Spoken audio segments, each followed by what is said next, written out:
pledge of allegiance.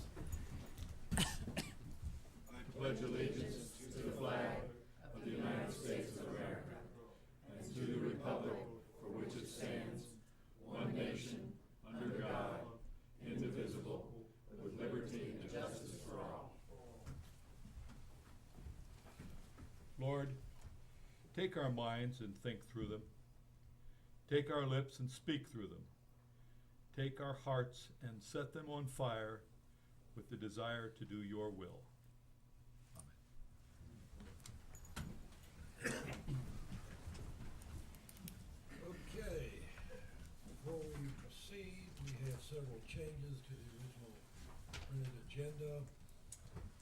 Item 3D has been added, and the original 3D has been moved to 3E. Item 4D has been added, and all the items thereafter have been changed down from EEFG to EFGH.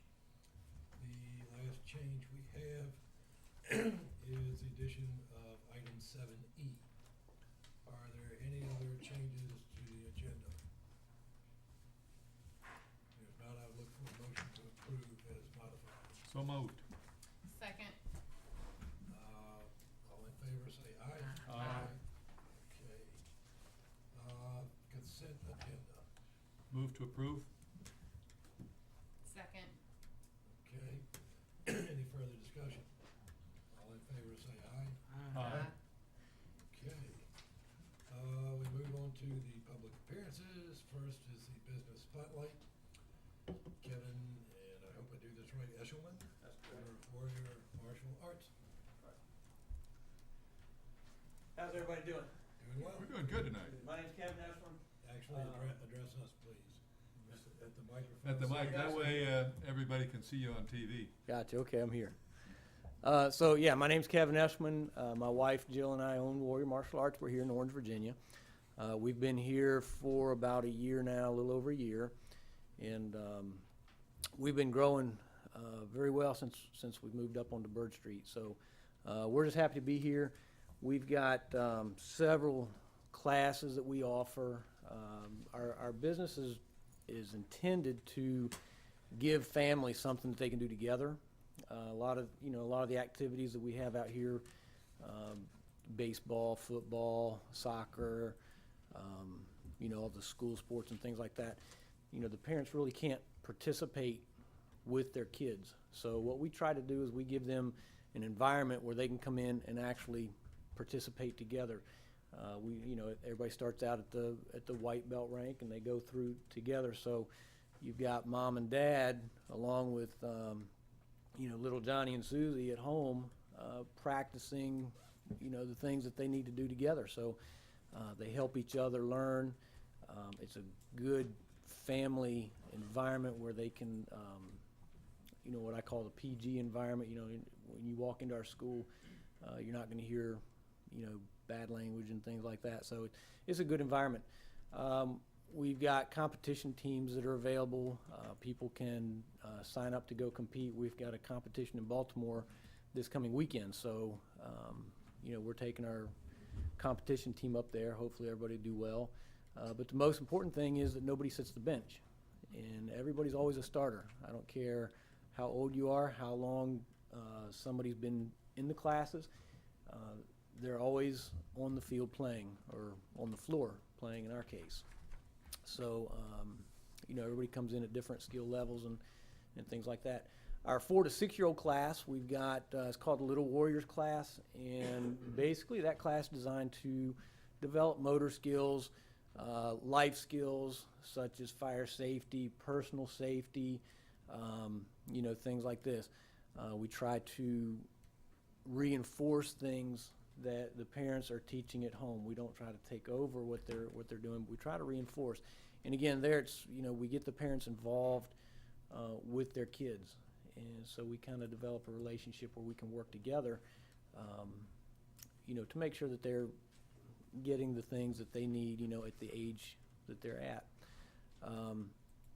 Our kids class, as I said again, we've got a lot of kids with their parents in the class with them. They start together, and sometimes they might get out a little Either the kids might come to a few more classes than the parents can come, so they get, they might get a little bit of a head.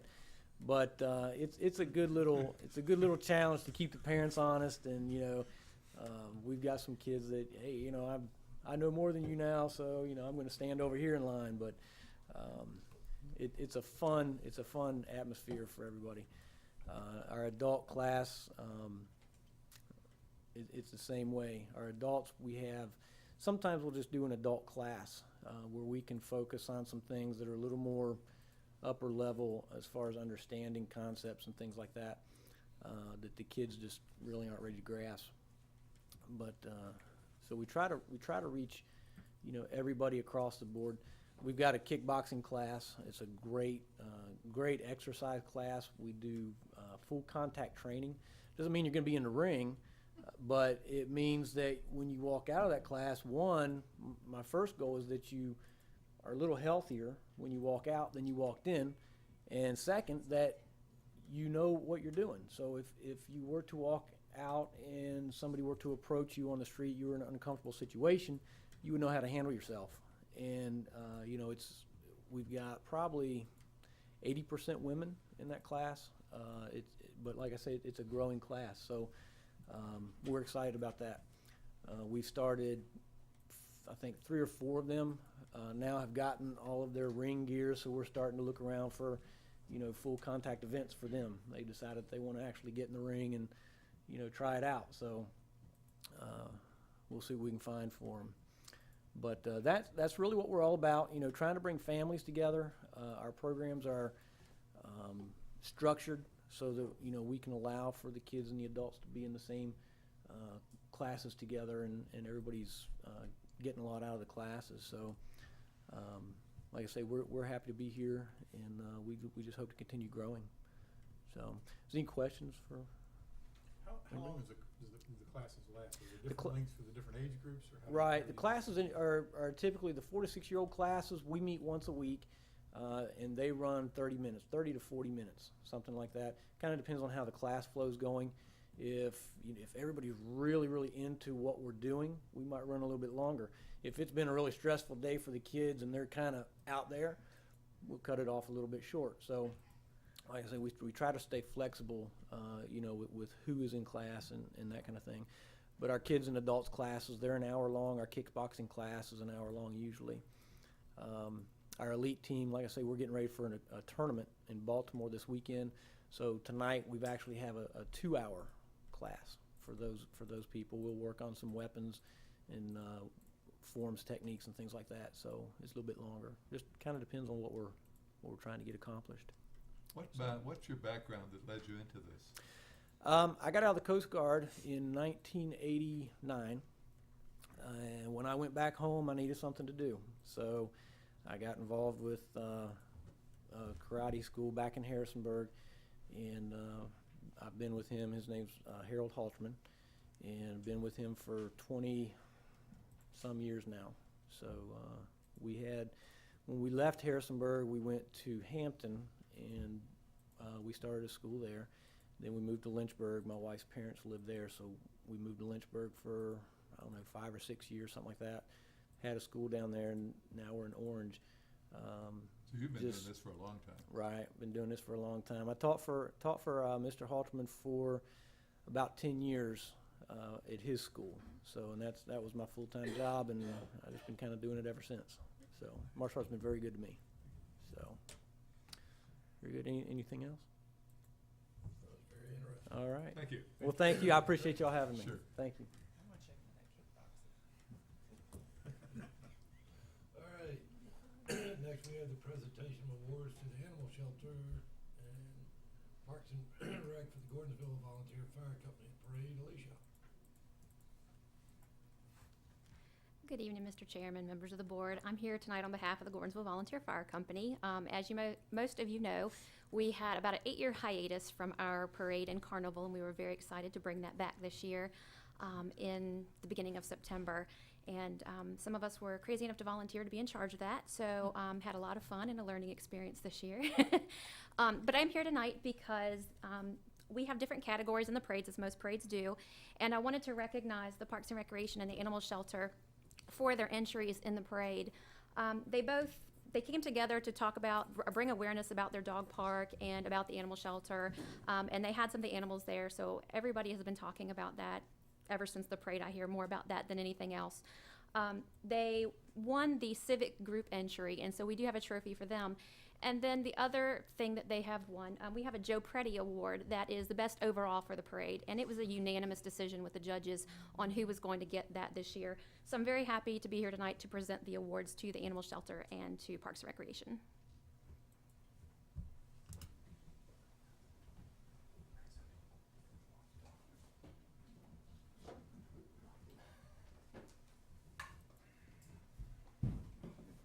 Several of our dog walkers and van folks here. This is the trophy for the best appearing church or civic group.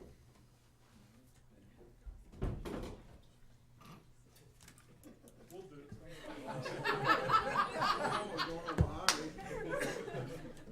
Just put it behind the bus. And Nobody puts baby in the corner there, Greg. And then their second award is the Joe Preddy Award. So congratulations to you guys. We enjoyed having you in the parade.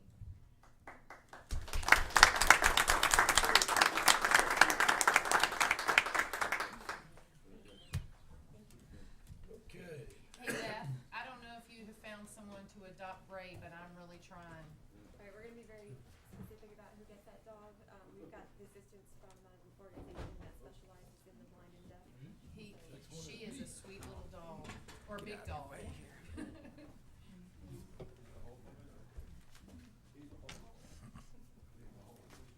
Alrighty. I can even read this one without glasses.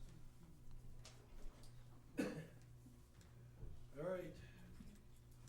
Come on back up, Jim. We're gonna have Jason and Lee from tourism come up as well. to Okay. join that. All right, it is with great pleasure I announce that Orange County Parks and Recreation was awarded Best New Special Event for locality size 25,001 to 50,000 for the 2012 Liberty Ride by the Virginia Recreation and Park Society. Liberty Ride is a horseback trail ride conducted annually in Orange County as part of James Madison's excuse me, Montpelier Constitution Day celebrations. The 2012 inaugural ride was a great success for participants and spectators. Proceeds raised funds for the Orange County Parks and Rec Foundation, a 501c3 organization whose mission is to help support the future of Orange County Parks and Recreation.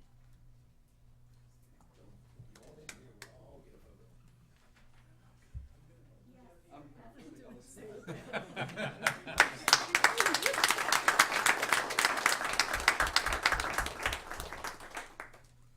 There you are, sir. Thank you.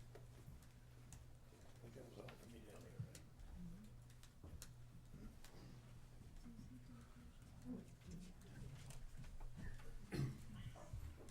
All right. I can't read this way.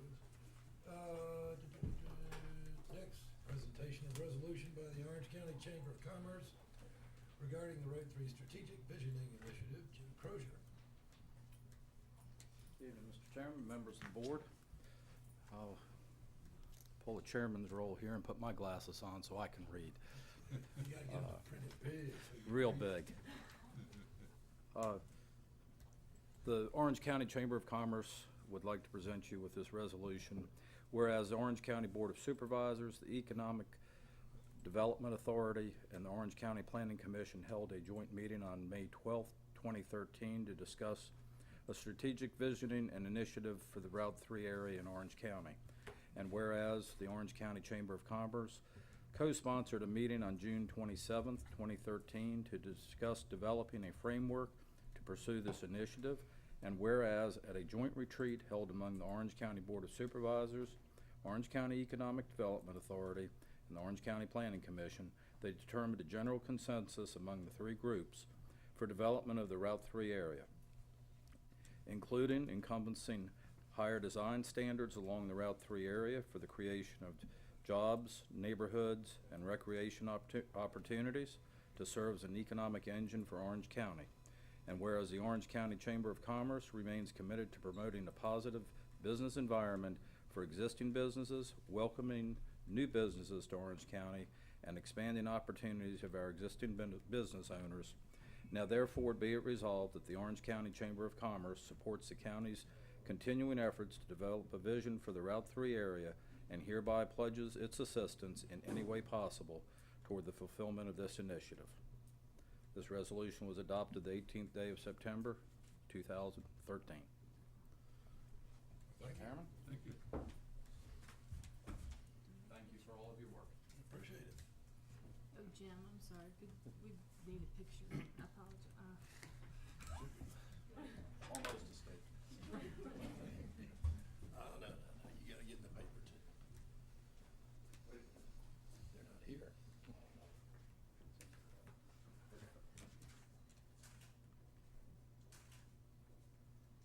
Thank you.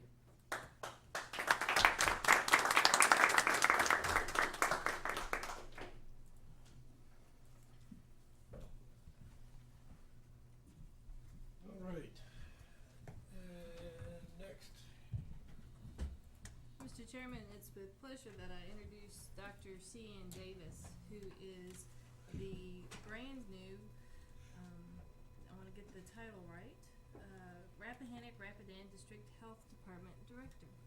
She did her undergraduate degree at UVA, medical school at UVA, and her fellowship at Johns Hopkins, and we wanted to introduce you because we know you'll see much more of her in the future, but just a brief introduction today. Well, Mr. Chairman and members of the board and Julie, thank you so much for inviting me. I have wanted for years to get back to this area and to be of service. And after 22 years, I closed my private practice, went back to school and got my master's of public health to get ready. And here I am, and I'm also hoping to get back on a horse sometime while I'm out here, because that was something I remember very fondly about this area, although I am aggrieved to find that the Orange Derby is gone.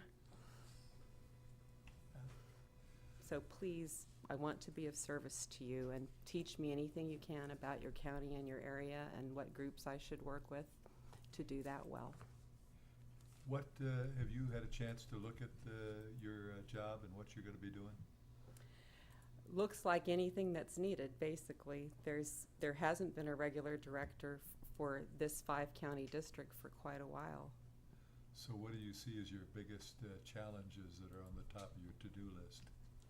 My biggest challenge is to get out and meet you guys Okay. and find out what your priorities are and what your problems are, what we've got covered and what we don't. So I'm really depending on you to teach me about this area again from a health perspective so that I understand what you need and what we can do to help.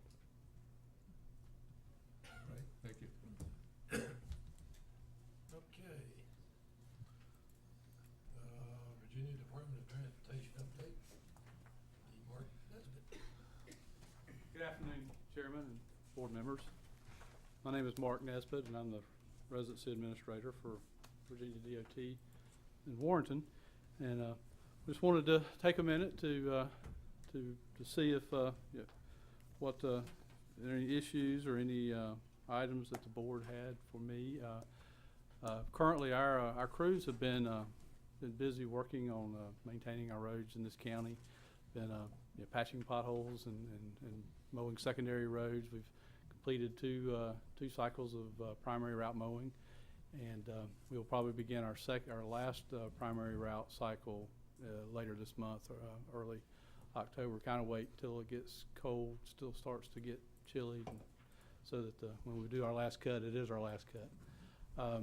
We had our dry run this morning, which is our preparation for snow and ice season. We've got all our equipment prepared. We've got all our contractors' equipment that we do have to use some contractors, but we've got all our equipment up to speed, prepared, ready to go. We received a very good rating from our central shop. They basically come out and inspect all our equipment, make sure everything's up and running, and so it was a very successful dry run this morning, and we feel very good about our ability to handle anything that may come our way this winter. But, Mr. Nesbitt, I Yes. actually have a question and then a little bit of a concern. We actually had reached out to you all, close to 6 weeks ago, and then we reached out to you again, and the response back was, well, we've got people, you know, out, and a lot of stuff is going on, but I have an intersection in my district that, citizens actually, and I guess probably one of the bad things is when they called and whoever they spoke to said, well, you gotta talk to your supervisor about it. So we've been following up with some emails, and we've gotten absolutely no response back yet. And Allison sent them to you, and I was copied on all of them, and there was basically no response back. But it's in Monfort. yes, and we have, I did have an update for you on that. Okay, good. We've actually, and first of all, I apologize for not responding. Oh, that's back to okay. you. I mean, We have our traffic engineering section did review that intersection, and I believe as of today, we did go and install larger stop signs and stop ahead signs. Oh, And, excellent. Well, thank you very much. and That'll our be very crew happy. will be getting any vegetation in the area out of the way within the next few days. You know, the bad thing is, as people before, no one went right. You know, it was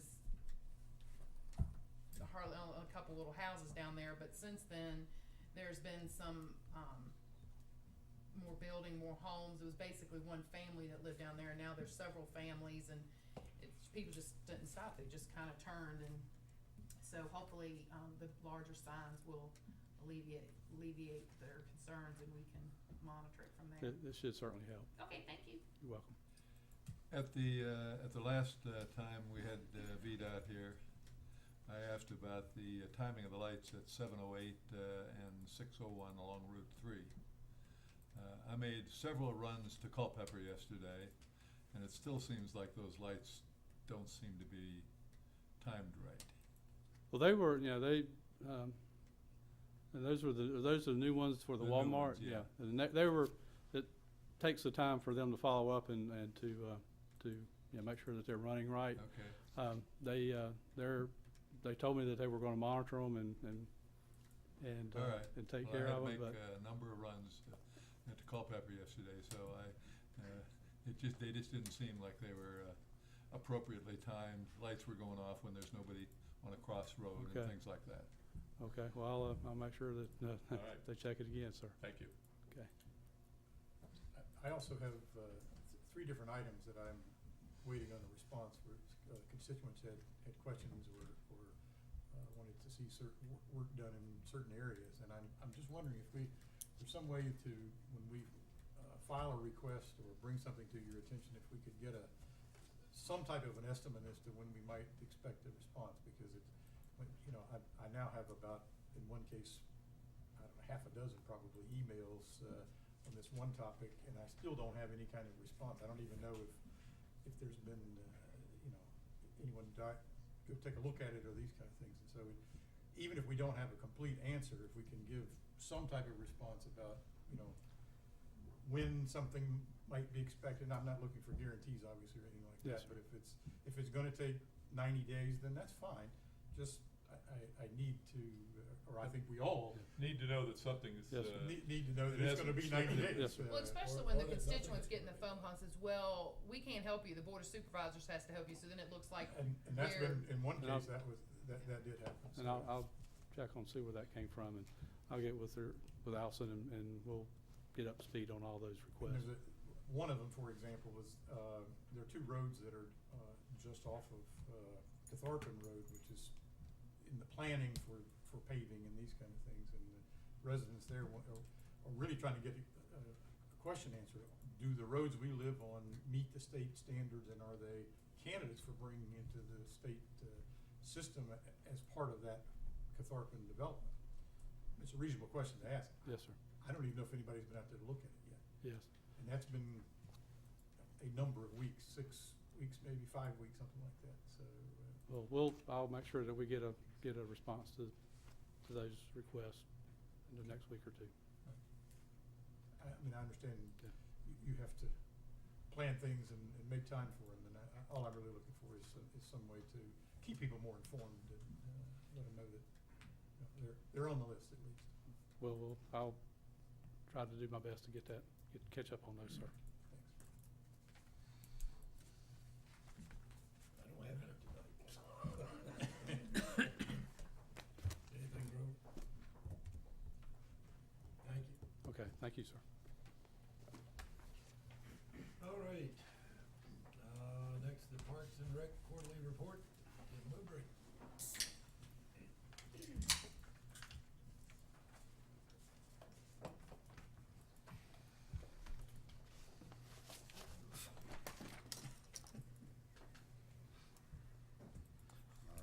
We have show and tell? Or playing in the sand with lots of buckets.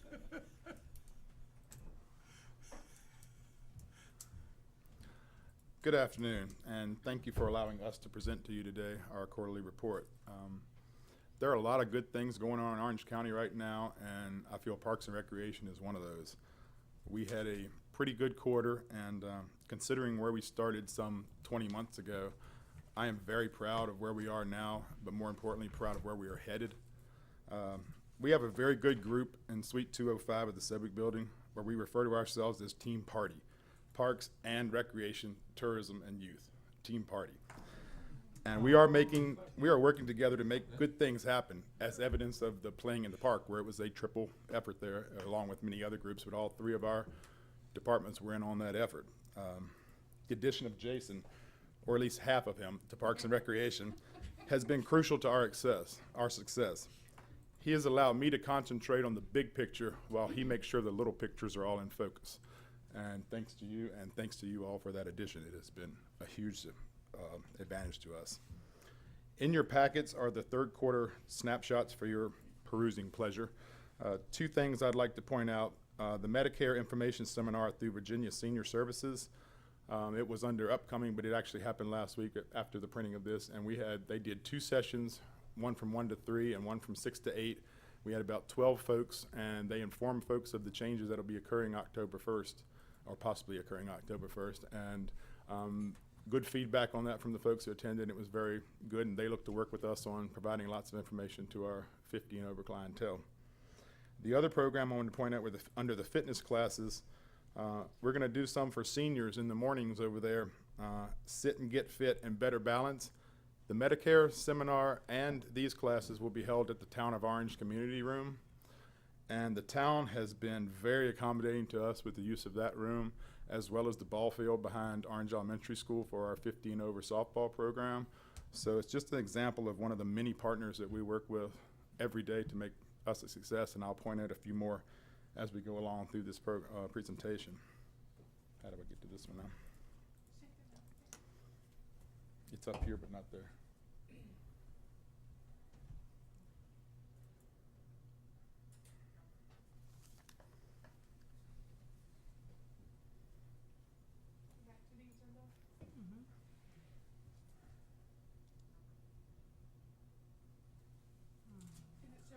It's showing on here. You just had it a You second had ago. it, you had it. No, that's my, the plan in the park is mine.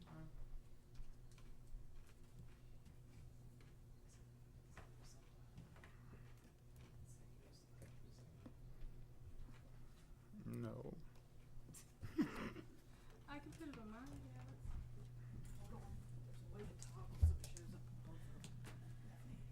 Function F8.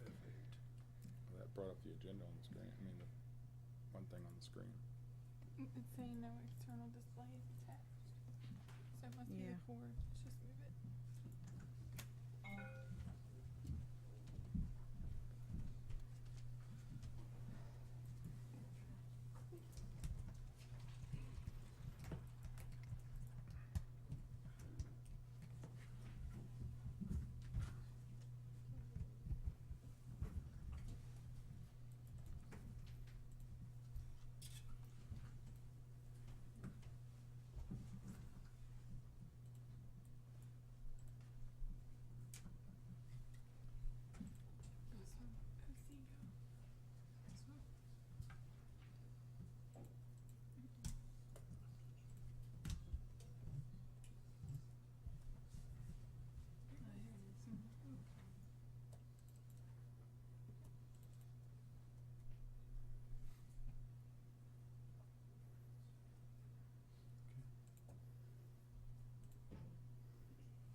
So are you my clicker?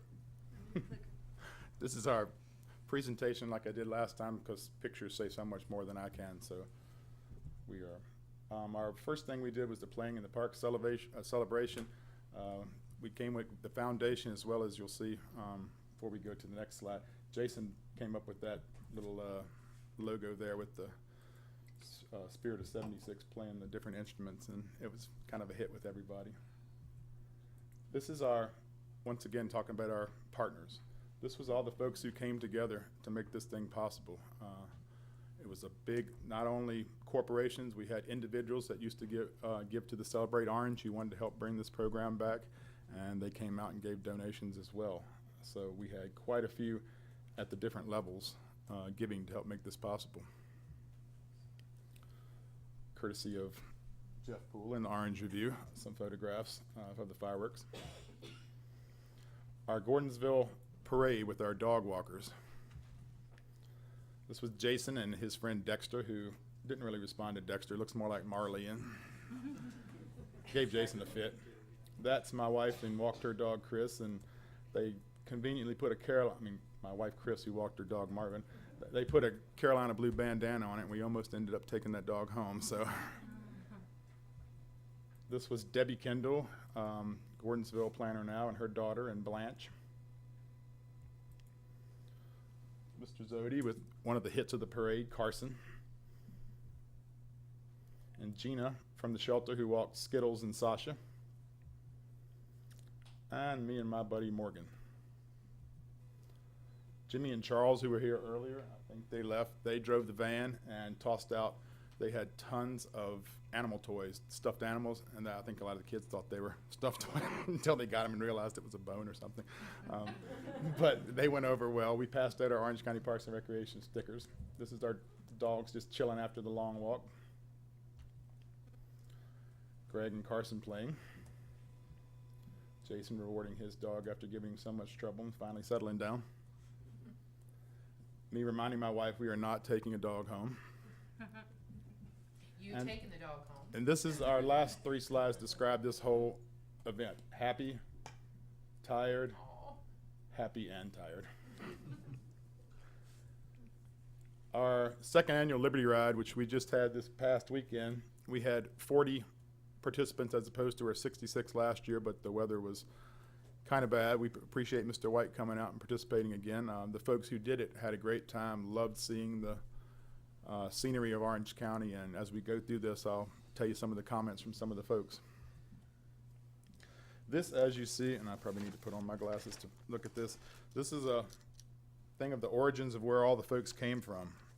We had, I think, every district represented, as well as folks from Northern Virginia, Fredericksburg, Spotsylvania, down Chesterville, Charlottesville, Madison, and then we had one from Cedar Rapids, Iowa, who comes every 3 or 4 years to North Anna to inspect the cones or the rods or something, and she rides with Mr. Lamb, and she just happened to be here this time, so word of Orange County's trail ride has made Iowa as well, and she says she will take. Oh, I knew, gotta be good. David Lamb from Oakland Heights, another one of our partners, and we hope to partner with him to help bring some trails in. Starting with this is kind of telling you who volunteered to help put this thing on. David and Jason getting prepared. Lee from Tourism, her daughter Danielle. Pam Black, Gordonsville Town Council came out to help us. And Rachel, the trail guide, who helped keep things rounded up in the rear. Mr. White and his faithful companion Katie, is that correct? Yeah. I got that off your Coggin. So, Brought the right horse. Mr. White actually bought some raffle tickets and won 2 of the raffle buckets, and said, "No, give them to somebody else." So we ended up giving one to a couple from actually from Stafford who had just moved to Louisa and is so excited about this thing and the possibilities. But we bought the other one today to present to Mr. White because it has all kinds of goodies and supplies, and we had one of the gentlemen from Harrisonburg, that's on the board I worked with over there, the nonprofit. He was retired now, but worked for a horse company that gave us over $1,000 worth of supplies. So we put 6 of these buckets together to raffle, and then as folks were leaving, I just handed out goodies to them. And they left happy, so let's say that was a good thing. So we will present you with your bucket today. Well, thank you. I appreciate it. Katie will appreciate it. Yeah. Good heavens, there's a lot of stuff in there. All right, Julie. Hey, make sure you put it out of the way so you don't kick it. Delegate Ed Scott was here again. Oh, my gosh. Bill Speeden, Orange County legend. Jim, Ed, and Bill before we started. And getting ready to start, mounting up. And that's Bill and his horse, Dingbat. Allison Landry from Charlottesville, and this is on one of Mr. Lamb's horses, Dakota, and she said it was the best trail horse she had ever had. And so, and that's David getting me ready to go. And your Parks and Recreation Director in action.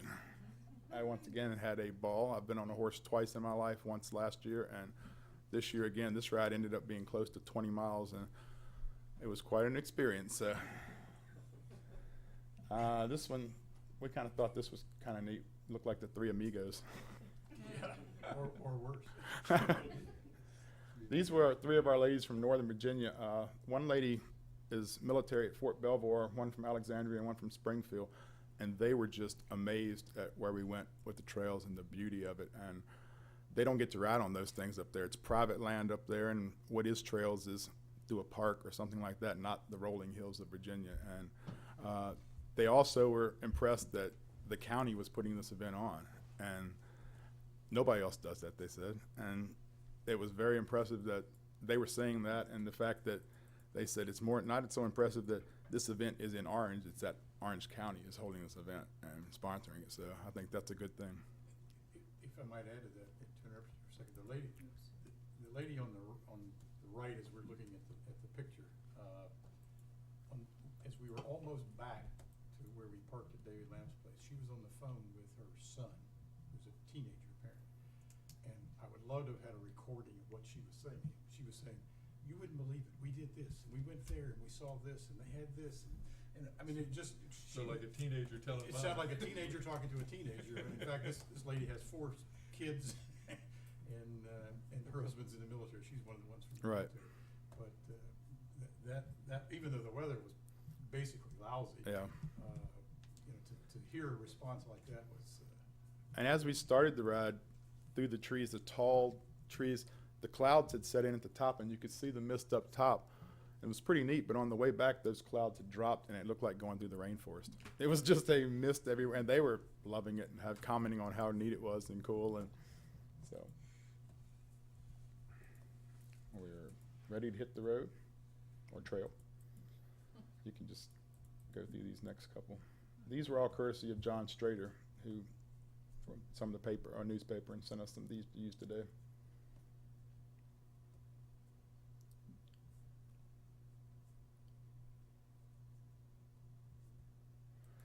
We had, once again, Mr. Magner from Breckenridge Carriages picked up James and Dolly at the gate. And there they are coming in. And Kat from Montpelier welcoming them. And Mr. Speeden taking a picture of the photographer. And these are classic pictures right here. This describes our whole ride. These are my favorite 2 of the whole thing. And this kind of discusses the award, and let me get back to what I had down here. This award means a lot to me because it was our first special event we held under the rebuilding process. And when you consider who we were competing against, we're at 34,000. We're in the lower half of that 25 to 50,000. And there's a lot of larger counties, small cities, and large towns that are in that category that and I know he may have said it to everybody, but when he awarded the plaque, he said, "Great program, best by far." And I think that says a lot about some of the things we're doing. And the RAD was responsible for the creation of the foundation, which in turn has helped put a walking trail in at Barbersville and helped bring the Plane in the Park celebration. And the RAD helped raise awareness about trails and show the county's support for them. And after the ride, I heard from directors, after the award rather, I heard from directors all across the state, most in positions much longer than me, and they came up to me and said, "Nice job, and can you tell me a little more about your program?" And that's a good feeling, and things are good. But people also around the state knew about the VACO awards from the shelter and the EMS. And so back to what I said at the beginning, good things are happening in Orange, and we should all be proud of them. So that's it for me. That was quite long, but I had a lot to drop. Sounds good. Any questions? Thank you. Thanks. What's next? We'll see what happens next. Thank you. Yeah. Thank you. And now that we've had Teen Party, Teen brings it back down to earth. Tea Party has a connotation to it that, Yeah. The Finance Quarterly Report, how you pay for Tea Party. Right. That's a tough act to follow, I Yeah. tell you. I have no puppies or horses in my presentation. And I'll try to make it brief and painless. Basically, in your packet, you have a copy of the quarterly report for the fourth quarter for FY13. The auditors were here all last week finishing up their field work, so these are really late-breaking numbers and subject to adjustments that might come about as they go back to their office and start to prepare reports and that sort of thing. I know that there is one entry that may affect revenues for ambulance, and that we are working with Fidelis to get some reports to get that booked. But I don't think anything is going to change majorly. And the bottom line is we came in pretty close to where we thought we would. In the general fund, you can see that we did pretty well with revenues, coming in at 99% of the budget. And in expenditures, we had spent 93%, so we had some savings there. These reports on page 5 show that we had used just over $1 million in fund balance. But we are expecting a carry forward request from the schools for their remaining balance, which was about 1.4. And we've had our other carry forward requests that were approved earlier. On the last page of the report, I did a little summary, which is similar to the estimate that we gave you back in June, I believe it was. But showing where we would come in with our fund balance if nothing else changes. And you can see that we are about $620,000 over the 18% that's our fiscal stability reserve. So all in all, I think we did really well, a little bit better than our estimate. And there's the one thing that might be worthy of note is the reclassification of the communication sales and use tax. That used to be a local tax, and then the state now remits it to the county. And so that classification, and if you are doing any comparisons with prior years, tends to skew things, but both revenue sources were in line with their budgets. Any questions on any of that?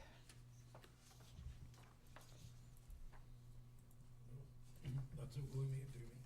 Nope. You know, revenues really look a lot stronger, and that's good to see.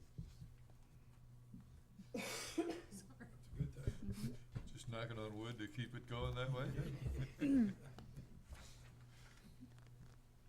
Glenda. Okay. Okay. Next, we have public comment. Do we have anybody signed up? Yes, sir, Mr. Chairman, we have 3 speakers signed up. Okay. The first being George Shetterly, and he is here to speak about Big H Ranch Road. Sam, got a handout for everybody.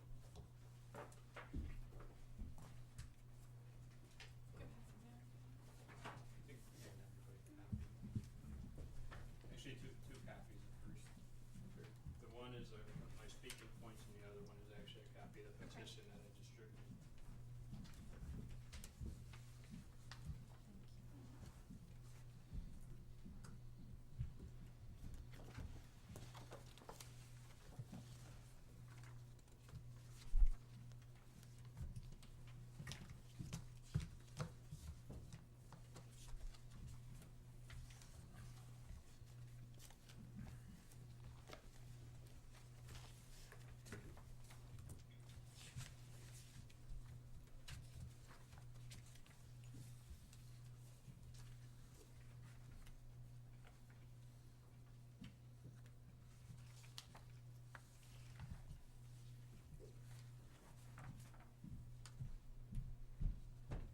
Chairman and Board of Supervisors. My name is George Shetterly, and I reside on Vance Lane, which is off of Big H Ranch Road. Way back in April, I began a little research with VDOT. VDOT, of course, indicated I should talk to the County Board of Supervisors. After that, I talked to the attorney, who actually filled me in on the part of the Virginia law concerning what I wanted to do with bringing the road up to state standards. Originally, it started out as a private road, and over the years, it's become a very public road. And of course, I've been here 4 years. My first year here, they said, well, they came around looking for money for gravel. They put gravel on the road 4 years ago, and since then, there's no work. And then we've got a couple different roads that actually feed into it. And the point that we're at now is nobody's taking ownership of the road. It's like, well, yeah, we drive on it, but it's not our road. So at this point, what I'm looking to do is to get the road through the county up to state standards, so it can be brought into the state road system. So it highlights a little bit of the law points as they relate to what's required. There's been some concerns presented to me. I brought the signed petition is actually in the folder that I sent around by the residents of Big H Ranch Road. There's a lot of concerns, mostly with public safety, and if we try to get a police officer or first responder out there, it's not going to happen, not on a timely basis. And we're talking about people's well-being here. And another issue that was brought up to me is the safety of the children. Because the school bus doesn't come up to pick the kids up in the morning, they all have to migrate down to the end of Big H Ranch Road, which is the intersection of Old Office and Big H Ranch Road. The issue with that, of course, at 7:30 in the morning, everybody and their brothers headed out the door to go to work. So now these poor kids are standing there in the road and ducking people that unfortunately aren't paying attention to what they're doing. So that's a genuine concern. One of these kids are going to get hurt. That's a big plus. So if we could get this road up to state standards, so it's safe, that way the bus can come up the road and pick these kids up, I think everybody in the neighborhood would feel a lot better. So I went around, I've been the last 2 weeks stuffing mailboxes with the petition, the copy of the petition that you see, and then running around trying to get people to sign my petition. So everybody on Big H Ranch Road and Browning Road and of course my road, Vance Lane, are aware of the situation, if this is what we're attempting, and hopefully we can get this done. How many people are that? We've got 32 homes that presently use the road as a major thoroughfare. So if given 3 cars per home, you're talking probably 99 trips a day up and down that road. And there's been an issue with the Browning Road that connects to it. Originally, Browning went all the way through from Big H Ranch Road over to Old Office. Part of Browning Road has collapsed. Now the people who live on Browning Road must use Big H Ranch Road to access Old Office to get out. So these 32 homes include those from Browning? Yes, sir.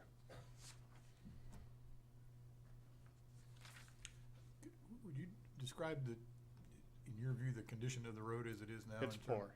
Well, but How wide is it and how long is it? Well, we meet the criteria. It's 40 foot wide. And what Rappahannock Energy did, which was real nice, is all the electrical services are all underground. So actually all of them are set back 15 foot. So two cars side by side tightly can fit down the road. What we're looking to do is widen it, and not looking to pave it presently. I think what we're really looking for is just to be graded in stone on a regular basis. So what we got now is we've got a couple citizens that own a Kubota and a little Ford 8N tractor, and they're the ones that are out there trying to grade it.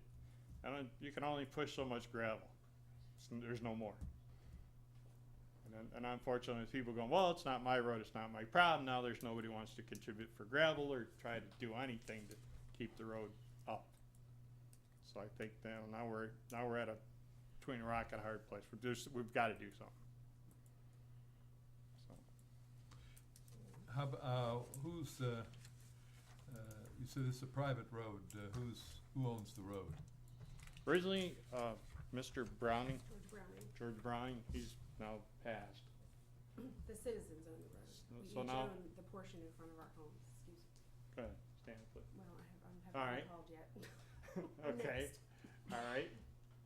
But yeah, now it's privately owned, I guess, by the people who live along Big H Ranch Road. Okay, so that's on their deeds then, individual deeds? Yes.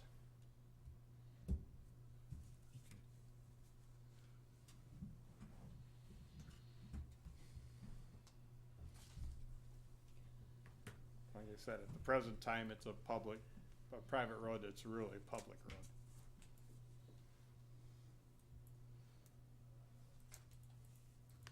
Have you talked to any, you mentioned here, one of the options for funding is special assessment of the landowners served. Have you had anything? I haven't discussed that. Everybody got a copy of the petition which states that. You know, what funding is available, and of course, that's with the rural road project, and, Okay. but hasn't been any real actual discussion on where the funding is gonna come from. So hopefully, I mean, the ideal scenario would be for the county to provide the funding. To bring it up to state standards.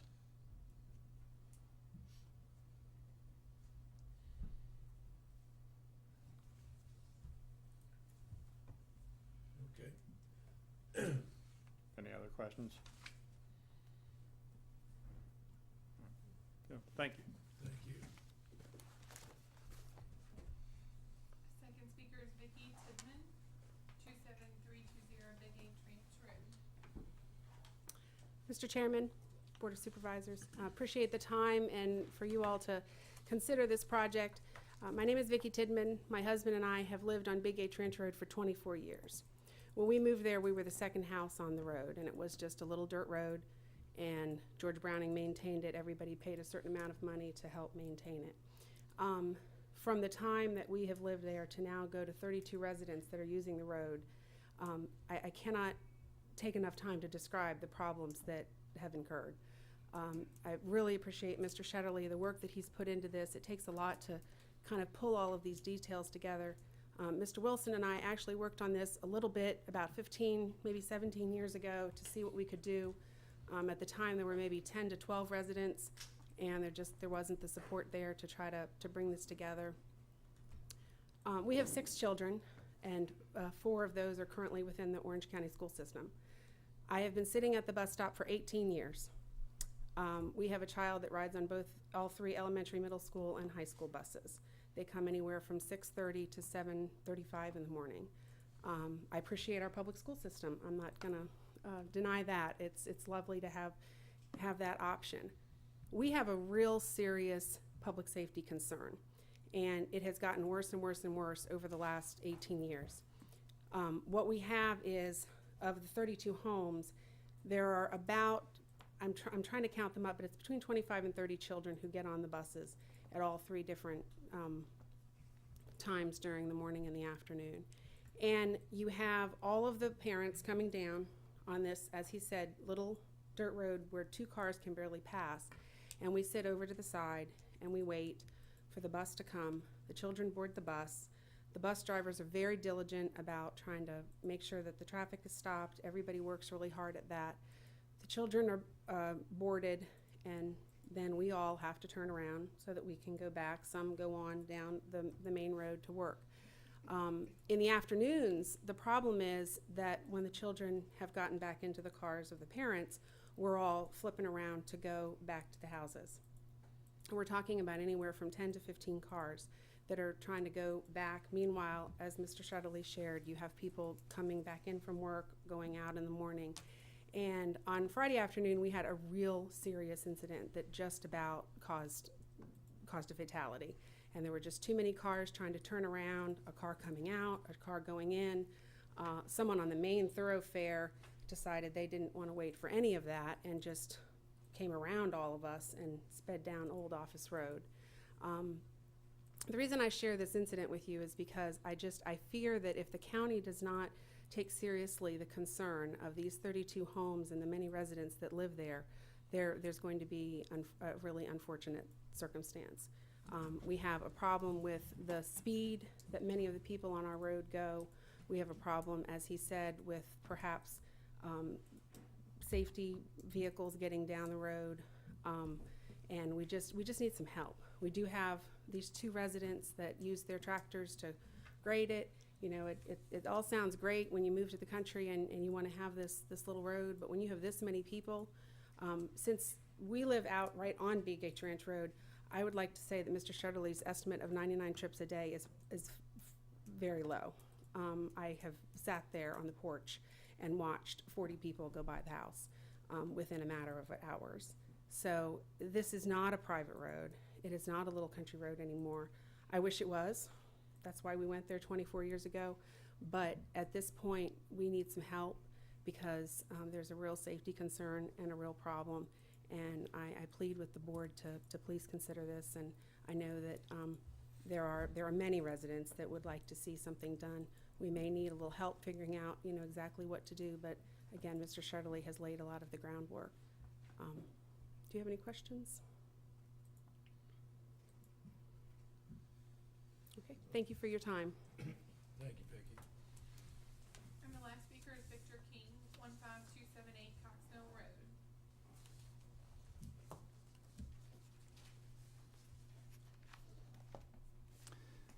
Mr. Chairman and members of the board, I hate to have to tell you again, but the Piedmont Environmental Council and easements are bad for Orange County, and they're bad for the citizens of Orange County. But there is good news. The facade is beginning to come off. It's pushed back in the state of Maryland, it's pushed back in California, and it's pushed back into states in between. I'm talking about government counties and towns and so forth are pushing back. And I'm looking forward to the day it happens here in Orange. And but this facade and this fantasy is beginning to collapse. If you're in the tank with any of these agencies, I advise you to back off. The facade is beginning to be removed and exposing the interior. The interior is a monster. You've heard of this horse, you know, and a group or committee is building a horse, and they turned out to be a camel, looking like a camel. Well, this thing is worse than that. It's a monster. And this monster has legs, it has arms and a head, so forth, and its legs and arms are made up of groups like the Piedmont Environmental Council. Several of them in its legs, you know, and it's thousands of them out here, and all put together under the same umbrella. It's a monster. And I cannot believe the conservation easement property owners are allowing themselves to be duped by the Piedmont Environmental Council. They're either duped or they're saying they really don't give a hoot. And I think they're smarter than that. I really do. I think they're smarter. But they don't have respect for the individuals that have sacrificed for this nation. And I'm talking about members of the signers of the Declaration of Independence. And I'm saying every soldier, every man, every woman, every child that has died for this nation. They don't seem to have any respect for, and they don't give a hoot for them. That includes the Piedmont Environmental Council, the easement property owners, and that includes every supporter of the Piedmont Environmental Council and their owners, property owners.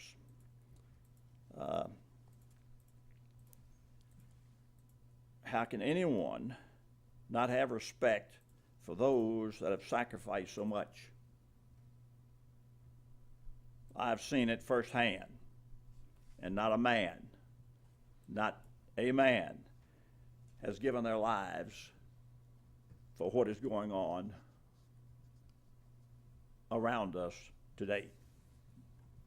This is not about preserving land. It's all about relinquishment of freedom and sovereignty. That is individual freedom and sovereignty of this county. That is your ability to make decisions.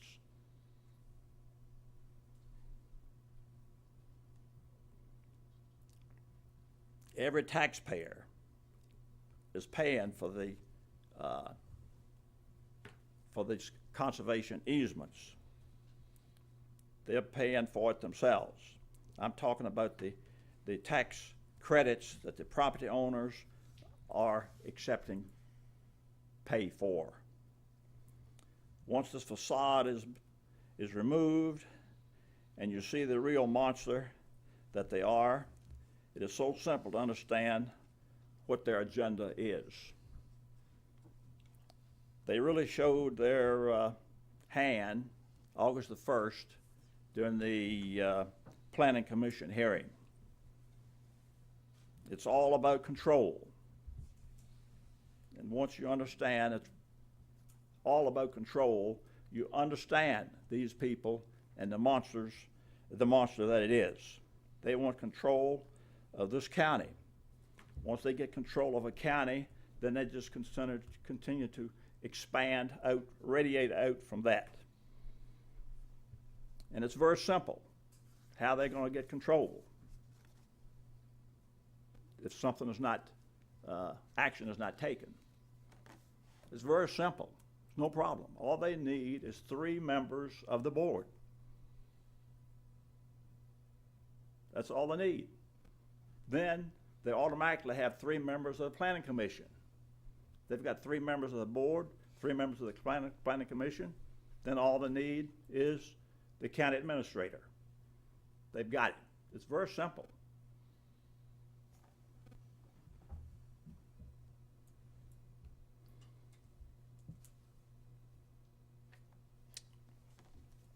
It's called silent conquest. And it's happening as we speak. Thank you. Thank you, Victor. Okay. No more speakers? No more speakers. Okay. Move on to board comment. Mr. Chairman, if I might, I'd like to go back to a conversation we had a few minutes ago about the Liberty Ride this year. I would like to applaud all those that worked so hard to put this together. But let me also single out David Lamb. There's somebody who I think you all would recognize that put in untold hours, not only on the day of the ride, but preparing the trails and with machetes and bush hogs and chainsaws and these kind of things on his own time, on other people's property, to make it ready. And so I would single him out for particular recognition just because of the dedication that he's put forth here. But I'd also like to, again, this year recognize those property owners that allowed the ride to cross their property willingly. I believe that all the riders were very respectful of that privilege, and I would suggest that once again we acknowledge in some way and thank individually those landowners for allowing us to do that, because the whole day really reflected very well on Orange County. How about a resolution of appreciation? I think that's what we did last year, and I think something similar to that would be appropriate again, because they didn't have to, and in this case, this year, there were new landowners involved. The route was extended and frankly improved largely because of participation of additional landowners. We could do a resolution naming the individual landowners and a letter sending a copy of the resolution to each of the landowners. I would certainly support that. Yeah. Okay, that sounds like a good idea.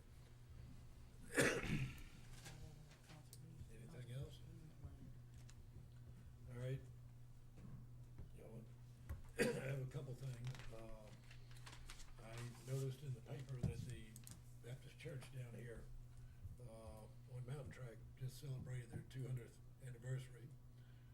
I would suggest that maybe a recognition of that, 200 years is a pretty good go. Even for Orange County. Yeah. And then, the last comment I'd like to You make. want a resolution on that? Yes, I would. Okay, good.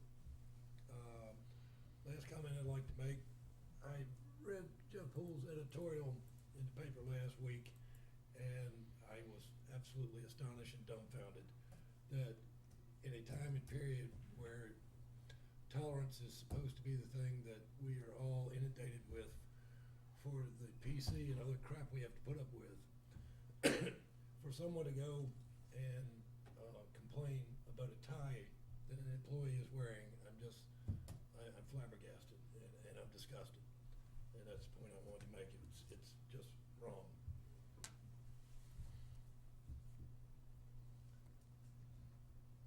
With that being said, we move on to the action items. First one, the contract extension for property and casualty insurance for the volunteer fire companies. Stephanie. Good evening. In 2008, Orange County procured a consolidated volunteer fire insurance policy, and it expires this year. So we worked diligently with our volunteer organizations and John Harkness, who put many hours into this project, as well as our current vendors to solicit quotes. We also took this as an opportunity to reevaluate what needed to be insured and things of those natures. After reviewing the 6 quotes, we are recommending that we renew the contracts with our current providers. Chesterfield Insurers Hartford Life Policy and Indaco Risk Advisors Selective Policy are comprehensive, and they have a history of meeting the needs of the volunteer organizations. Additionally, both companies are highly respected providers in the industry and have a thorough working knowledge of our needs and a positive relationship with the volunteers. The price for coverage for the Hartford plan is $27,888 a year, and the property and casualty plan through Selective Insurance is $54,968 a year. And there are significant funds to cover this coming from the contribution to public safety line item. Is any liability insurance covered under either of these? They are, and I actually have comprehensive packets if you want to know further information on what's covered. Could I get a copy of that? Yes, sir, you may. Could I also get a copy of the original insurance policy? Yes, sir, you may. Thank you. The Line of Duty Act is not covered under the accident and health, is it? I do not believe so, but I can check on that for you. Thank you.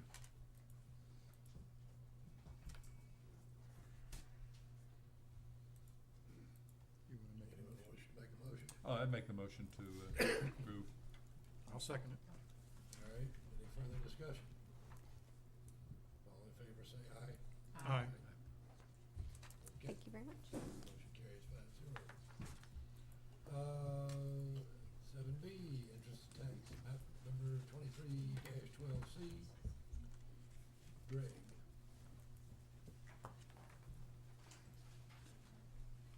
She's gonna give you the original. Good evening, Supervisors. This is a follow-up to the rezoning public hearing from August 13th. Staff was tasked with determining whether or not there should be a shared drive coming off of Route 20 for the Dotson rezoning. Honestly, I didn't feel comfortable making that determination myself, so I turned to VDOT as included in your packet for this evening. And their recommendation was, given the short spacing between the current intersection, the second entrance to the library and Route 20, their feeling was, without having seen a preliminary site plan or sketch plan, concept plan, that it wouldn't be a good idea to allow a new cut on that road. And so they suggested doing a shared access with the library. And so staff certainly supports that opinion.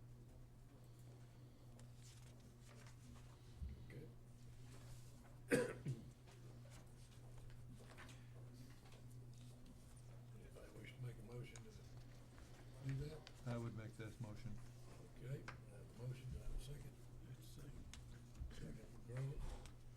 further discussion? All in favor say aye. Aye. Thank you. Mr. Chairman, let me ask one quick question. That we're gonna have to actually pick a location.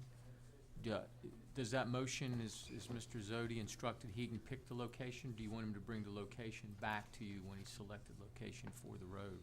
Because we're actually gonna have to prepare easement agreements on that, so. Well, he can go ahead, I mean, we've gotta work the location, and then we've gotta approve the easements, don't we? Well, so I'm trying to figure out how many steps you want, whether you want us to just bring you the easement agreement, or whether you wanna have the interim step of kind of pre-approving the selected location. Let him just bring us the easement. Yeah, Okay. the location, for where they've gotta tie into it, they need to be on the edge, so. Okay, thank you. We'll just bring an easement agreement then, once it's prepared. Be fine. All right, resolution in support of the study of the proposed alternative connector road.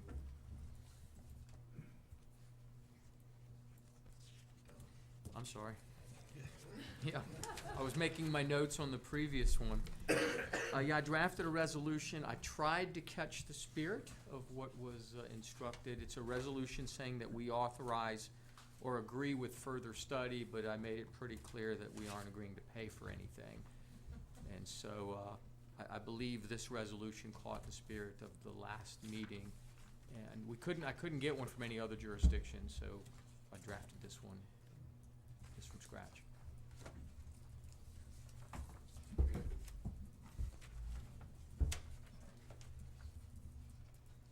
Anybody wish to make a motion?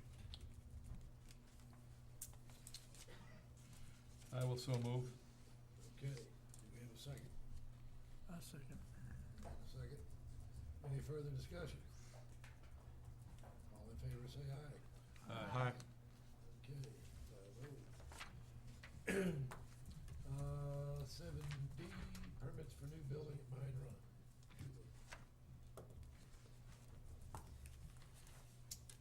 Mr. Chairman, members of the board, Chief Harkness and I had the opportunity, I'm sorry, take that back. G.W. Gray and I had the opportunity to meet with Jimmy Woodcock, the chief at the Mine Run Volunteer Fire Company, a week or so ago. And there seems to be an issue with the current building. There's building on site already that was built in the 80s that runs down a property line, so it has an issue with zoning because obviously if it's on the property line, it doesn't. No setbacks. Exactly. Recently though, they did come to the building office and present some plans that for a building to be built by a contractor, and those building plans were approved, and without us knowing, they began the building and it's practically up now, it's under roof. There is an issue with the setback of this building. It too is right down the middle of the property line, and there's some issues with the building not having gotten any inspections along the way, the concrete footers, the different things that you have to inspect. When talking to Mr. Woodcock about this, we mentioned that two things needed to be done. One, a survey of the property so that the boundary lines can be vacated or whatever needs to happen as far as getting the property ready for a zoning permit. And then once a zoning permit's issued, a structural engineer to come and certify what our office can't certify because we weren't able to inspect it before it was put up.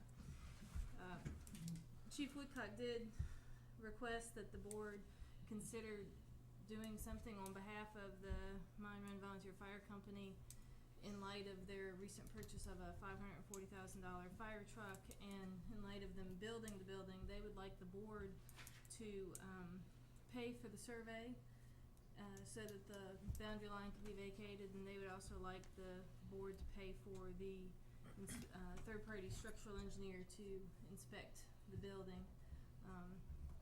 They believe in the community and they believe in their fire company, but they think it would be welcome for the board to contribute that to the fire company in light of their recent,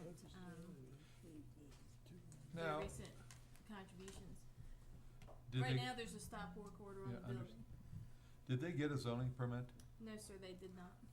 Did they get a building permit? No, sir, they did not. They still haven't done either. No, sir. Now, how much would that cost? Well, they're Roughly. unable to get a zoning permit because, there's no way they can meet the setbacks. So they will not be able to get a zoning permit. So they need to basically erase the property or shift the property line, Yes, sir. and they need a survey to do that. Yes, sir. And the cost of the engineer, they wouldn't have had any of that cost if they had done a building permit. Yes, sir. And, basically, GW had done all the inspections. Yes, sir. And the building permit would have covered that. Yes, sir. Have you done any inspections at all other than No, sir. the current state, or have you done any inspections? Let me No, start sir. with that. No, it's okay. And from what I understand, there's been a resolution of the board that building permits would have been free Right. Yeah. for, Zoning fire permits company. would have been free. right, all their permits would have been free. We So- saw that the grounds had been leveled and thought that we anticipate them coming in, and then before we knew it, there was a building up. They erected the building themselves. No, sir, they hired a contractor. The contractor knows better. I mean, I just have a hard time, all they've done, followed the procedures, it would have cost them nothing from this standpoint. I would suggest they have a cause of action back against the contractor as well. I mean, if this is a licensed contractor. He's from Pennsylvania. They're barn builders.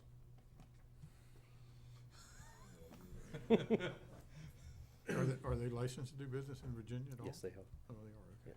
So you got a little leverage. Yeah, yeah.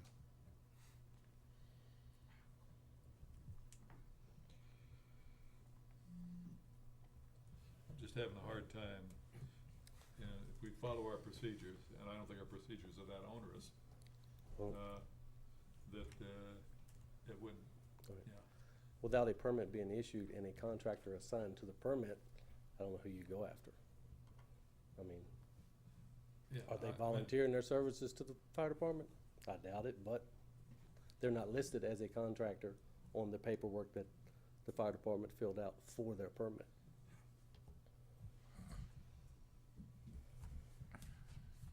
Is there any explanation that you've heard about why we find ourselves and they find themselves in this situation?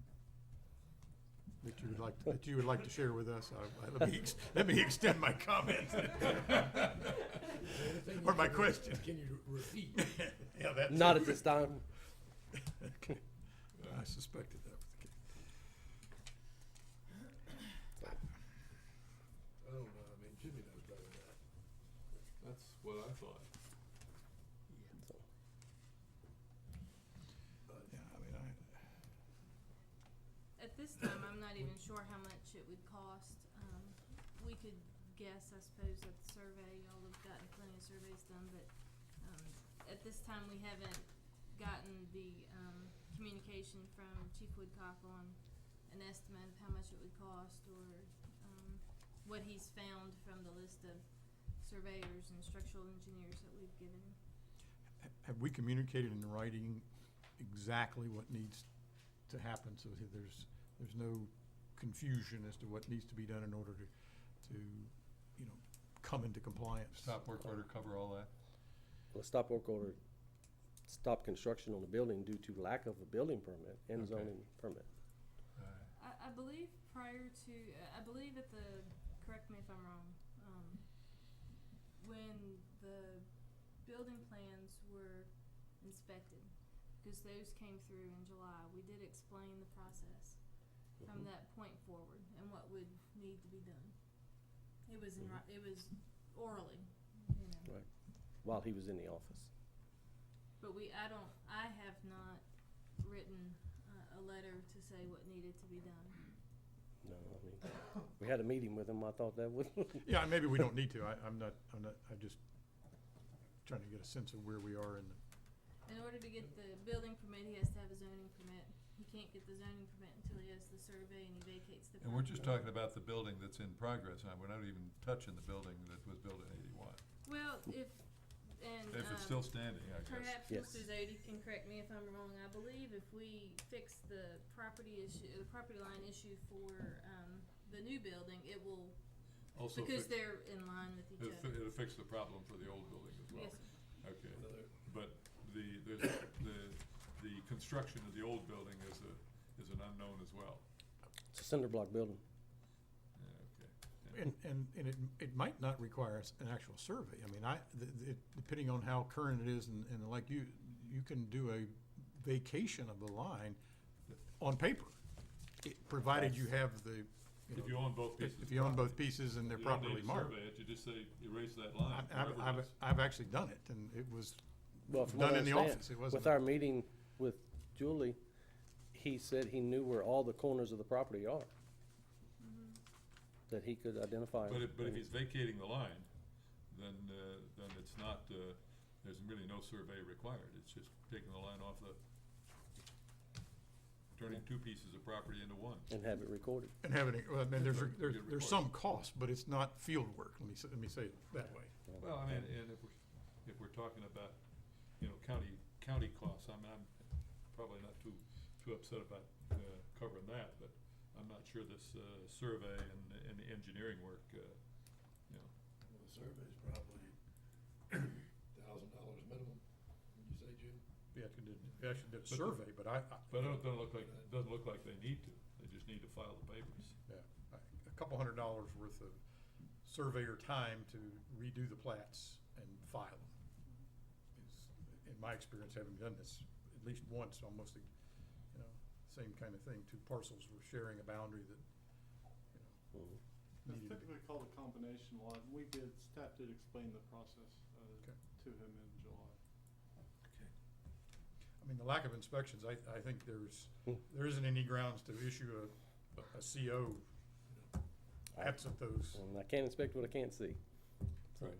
And it does concern us, loss of life or loss of property. It's, there will be people in there coming in and out, and there'll be at least a $540,000 fire truck in there coming in and out. I think that they're actually gonna use that for one of their old apparatuses and put the new one in the current firehouse, Right. so to speak. All right.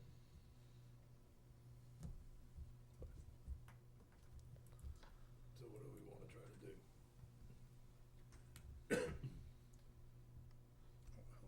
I wouldn't make the motion in front of us. Nor would I.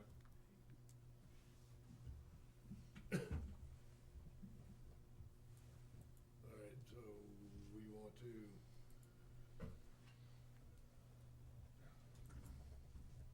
then maybe assist the cost of vacating the line, which will, If we're talking about filing fees, yeah, I'm not talking about the surveyor's fees, No, but the filing fees. I don't have a problem with that. I mean, So those a are- donation in the same amount as the filing fees. I wouldn't have a problem with that. I think the filing fees would be minimal. I think it'd be de I know, minimis. you know, Yeah. Because it's not a transaction Right. that has Yeah. the taxes attached to it. all right, the engineer, no. No way. Jimmy knows that. All right. I guess the only question in my mind is should we communicate in writing either as the board, as the county administrator, I guess we need to say that it was brought before the board, and other than maybe, the board elected not to cover those costs. But they will make a donation in the same amount as the filing fees. No? Probably on a 4-to-1 vote or a 3-to-2 vote. Yeah, I'm not sure. We're talking about, I mean, what, we- $50, $100? You don't have to do that, just what I wouldn't put that in there. Okay. But I mean, if it comes back, then, we can discuss that again. We don't need to stick that in the letter. Okay. Yeah, I see. Okay. Thank you, GW. Yes, sir.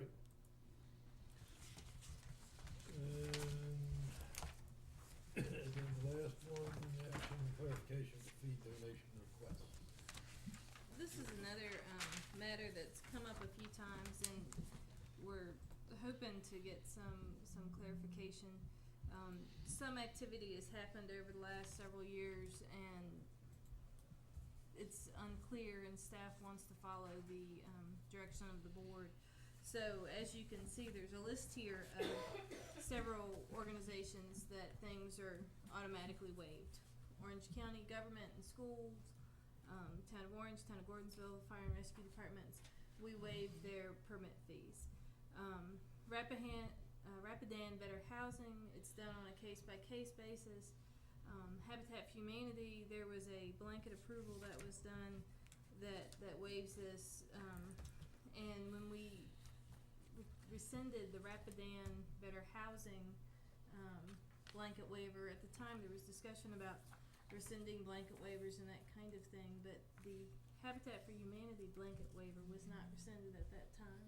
Staff is not trying to promote rescinding or not rescinding or whatever, but we do get a number of questions from groups saying, well, is it case by case, or is it waived, and why do you always waive it for Habitat and you don't waive it for us? And one solution is to make all fee donation requests on a case by case basis, so that there isn't a question in mind. You can always waive every single one that comes before you, but there is some confusion in the community as to, oh, well, I got a blanket waiver. No, that blanket waiver was rescinded. Well, no, this one was, but that one wasn't, and it's just difficult for staff. Which is easier? To rescind all of them with the exception of Orange County, Town of Orange, Town of Gordonsville, Fire and Rescue, and then everything else be case by case.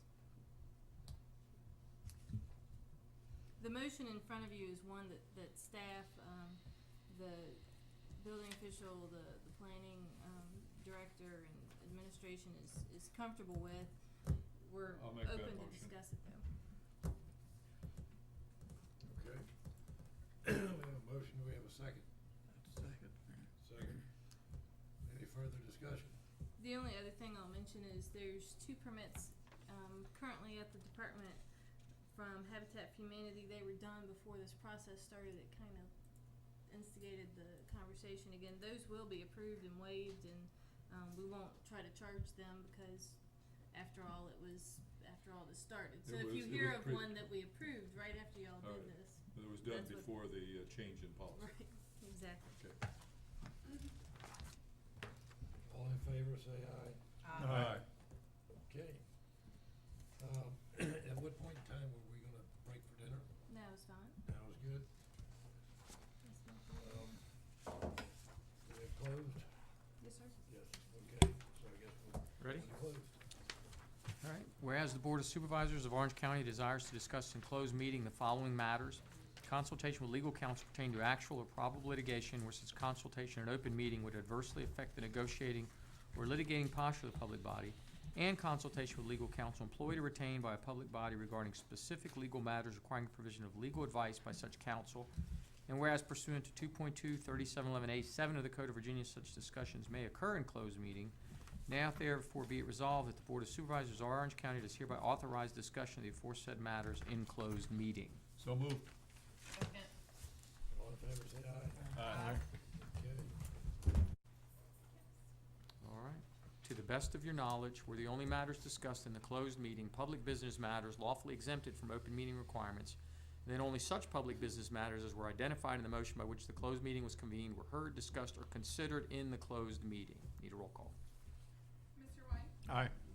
Mr. Wilson? Mr. Crane? Aye. Mr. Goodwin? Aye. Mrs. Adams? Aye. Okay. We come back, for the public comment on the Road 3 Strategic Visioning Initiative. Do we have anyone signed up? Yes, sir, Mr. Chairman, we have one speaker currently signed up. Okay. Steve Satterfield, 21041 Clarks Mountain Road. Good evening. Like I said a couple other times, you invited me, so I came.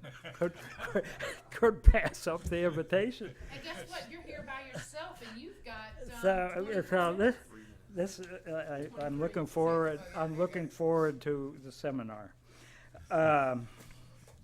well, I spoke the last 2 times, and from what I've read about the ongoing procedures, I don't think my comments have had any effect on altering the course by 1 degree or any degree.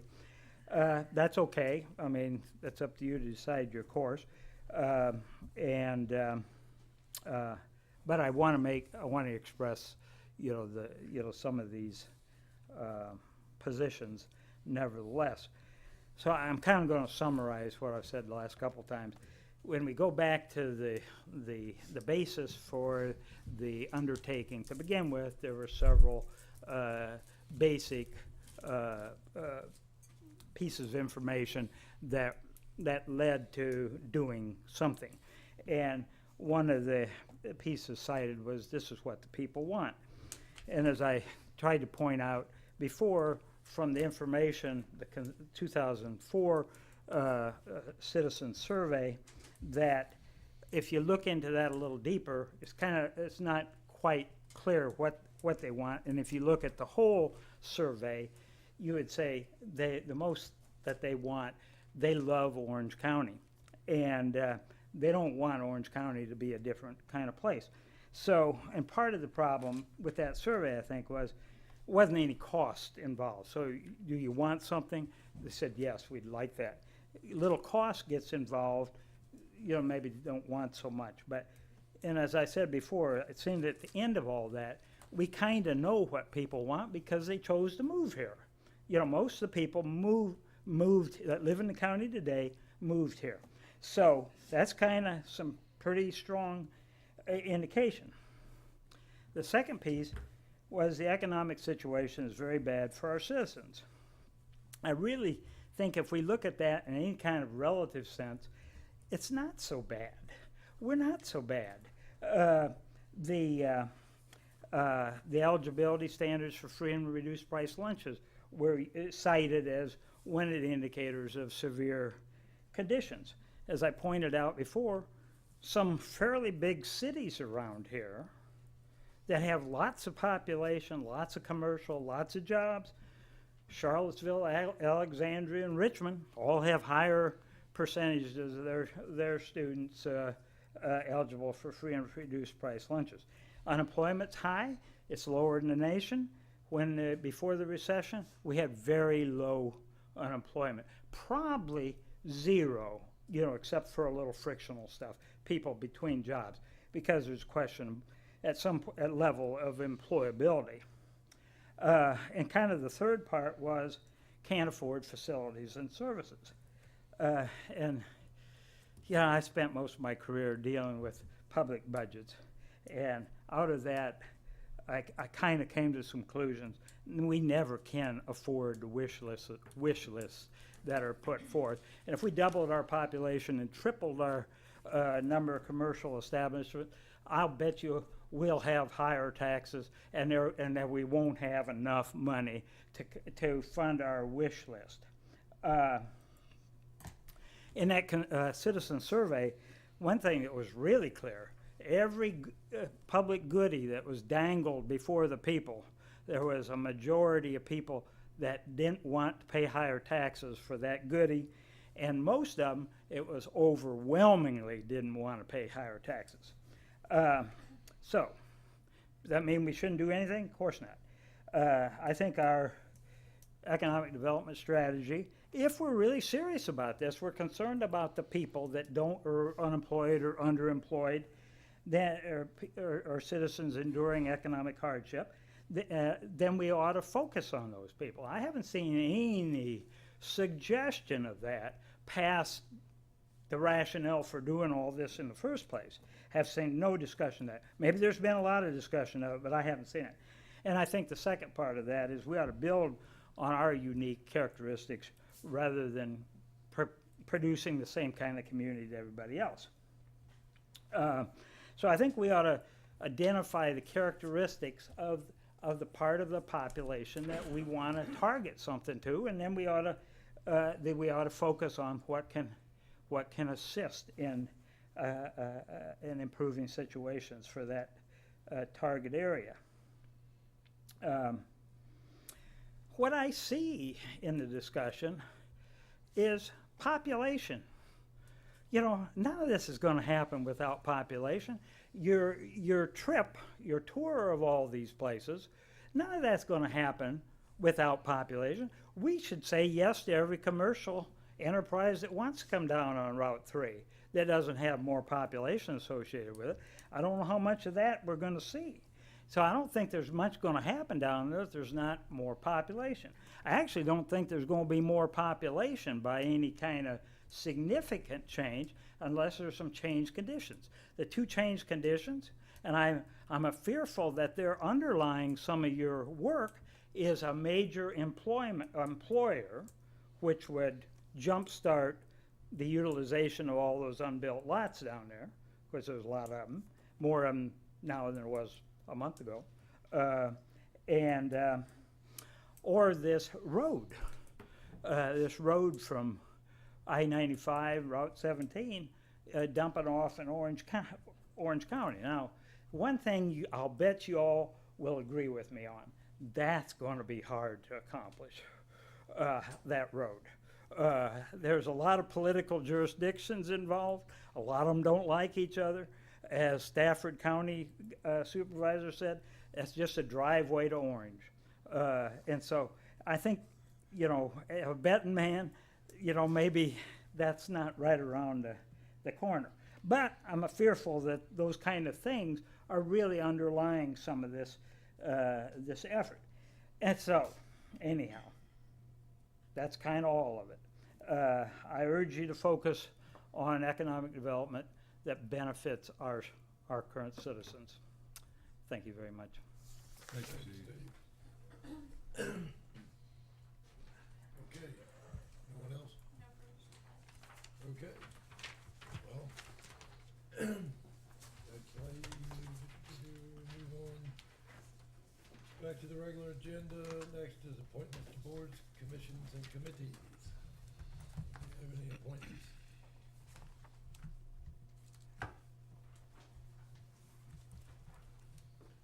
Hearing nothing, let's move on to the discussion items. So first is the request regarding Big H Ranch Road. Mr. Chairman, members of the board, you heard the two public speakers earlier today about Big H Ranch Road. This is a road that's in District 4. I believe we've shared most of what we have about this, and Mr. Shetterly is still in the audience. If there's any more questions you want to ask him, or if there's any direction that you would like to give to the staff. What's the right of way out there? The right of way on that road, Yeah. I believe it's 40 feet. Have the existing property owners already granted that right away for? Well, that's why I went about, the way I conducted myself. Sure. Instead of going, I want to go to the county supervisors meeting, I presented my handout, the petition to them, and actually the physical petition. So everybody was aware what was going on, because it spells out the law and how it pertains to the rural road. So everybody I myself, like I said, I live on Vance Lane, and I guess I appointed myself spokesman, but it's like, it's like the man without a country, it's a road without an owner. And that's the problem. We have people that are using it going, well, it's not our road, so we don't have to maintain it. So that's where we're at now. The question is, there must be some sort of an easement Yes. across property owners for Yes. people to drive across that. Yes. So the easement exists, Yes. whether or not it then has to be transferred to the state, or what's the process for that? Is the easement just to the existing property owners that have a right to go across? No, it's Others? It's got to be. Yeah, it would ultimately have to be worked out that it was transferable, so. Okay, so there is the existing landowners on that road have already granted an easement Yes. to other property owners for right-of-way. Yes, because I would not be able to get to my home without. I see that, okay, all right. So, Well, I'm sure if Because- George originally did it, it's probably was done back then. It has to be dedicated. Part of the process is the right-of-way has to be dedicated to the state, so it has to be a scenario where all that 40-foot right-of-way can be dedicated. But since they've already dedicated it to the neighbors upstream. No. There's a difference between an easement and right of way. Yeah. Understand. The easement is like, sure, you can do it. Right of way says, there's a piece of paper somewhere or another that says that. Oh, even an easement has to be a piece of paper. I know, but one is For- different from the other. Well, then dedicated gives if it's dedicated, then it gives certain rights to the state, to, you know, that the VDOT, That the easement may not already that the give them. easement would not give, no, Like, probably like wouldn't. what kind of rights, you know? Well, VDOT usually wants some rights, that they have minimum width rights, they have, they're also gonna want the right if there's any utility, they probably want language that they can, if the utilities need to put in there, usually the VDOT right-of-ways contain all that type of language, so they sort of try and anticipate future future needs. Okay. But, I mean, if all the property owners are in agreement, Yeah. that's not a problem. They can do whatever they need to do. If all the property owners are on board, that's just doing the paper. That's why I wanted to approach it the way I approached it, instead of going, well, you know, it's a, Do you know if the property owners would be amenable to a special assessment to pay for upgrading? I'm not certain of that. I can't talk for those folks. I wouldn't, myself would not have an issue with it. You know, like you say, it's a one-shot. We talked about this earlier. You know, be a one-shot deal. I mean, the reality is that's what they're doing with gravel. But It'd be Rather a one-shot deal, and then you're done with it. yeah, but then it'd be under the state's maintenance, and that would be What you want. exactly. Well, Mr. Frame, while he's here, I looked up your question that you asked me. Yeah. To get a special assessment, 75% of the lot owners would have to agree in writing. And the county, the board then has the discretion how to do the special assessment. We can do it one of three ways: proportion to their road frontage, proportion to their property values, or an equal amount to each parcel. That's the board's discretion. And there's a cap that the special assessment can't be more than a third of their current value put on top of it. So, you know, if the property's valued at $150,000, then the special assessment could be an additional $50,000 valuation laid on top of it.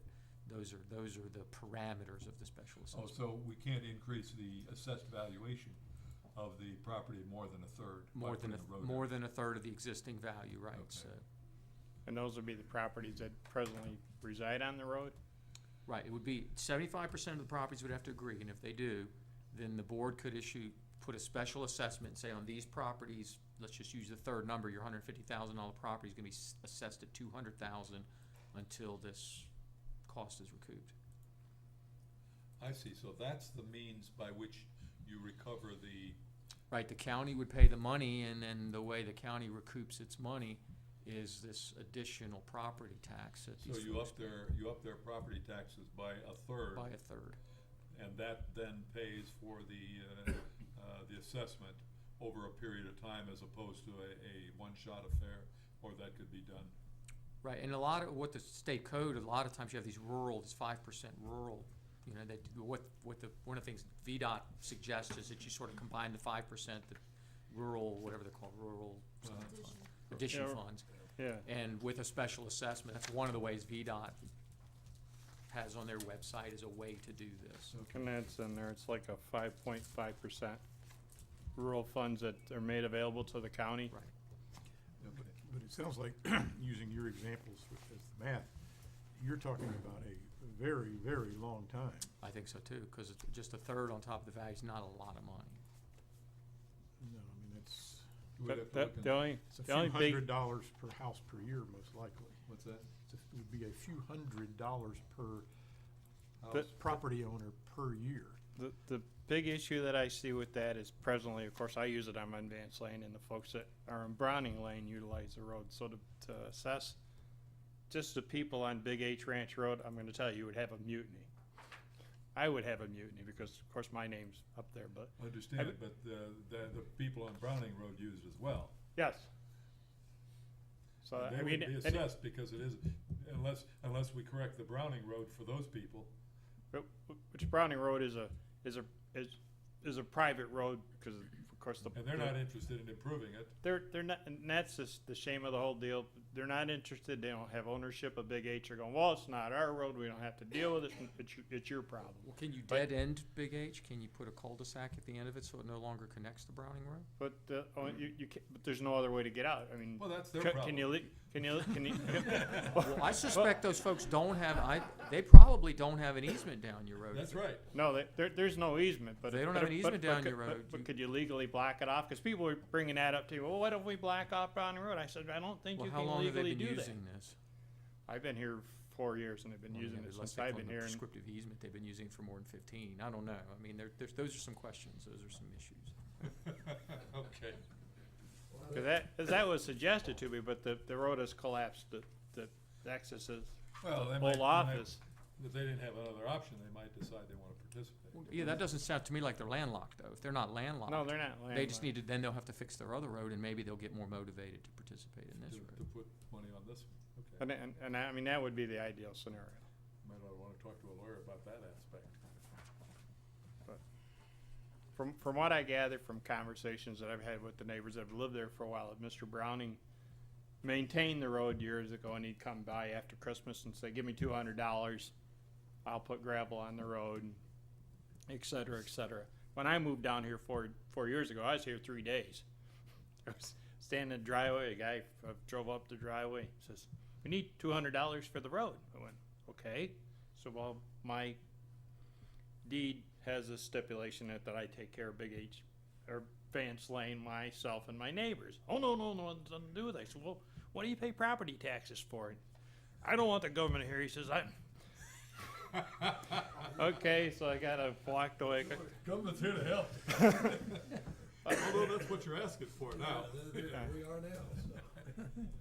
Well, it sounds to me like we need to investigate a little bit more before we commit to anything, but. I think at a minimum, you kind of need to have a rough idea what it's going to cost, because I think if you don't know. Like I stated earlier, my concern is we got 32 houses that are utilizing this road. That, I mean, she indicated I was wrong on my estimate. I work from my home, so I leave my house about once a month. So I don't really, it's kind of ironic. So you're not part of that 100 a day, huh? I'm not, and which is the ironic part of it. I'm just the ringleader, but there's been, and I've she brought up the situation with the school kids, and they're down there at the end of the road, and people, unfortunately, I worked in Rochester for 30 years, and trust me, people would try to get to work as quick as they could. They leave their house the same time every day, and they'd be going 90 miles an hour. And I'm assuming the same thing. That's why I told them when we started talking about it. I said, I don't want it paved. I don't want a raceway. You pave a road, people are going to, and somebody, seriously, somebody's going to get hurt. One of those little kids, and little kids don't pay attention. It won't take but one of them to get hit.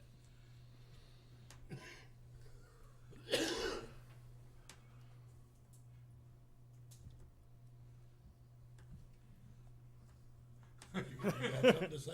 No, I'm just wondering where we go from here. I don't know.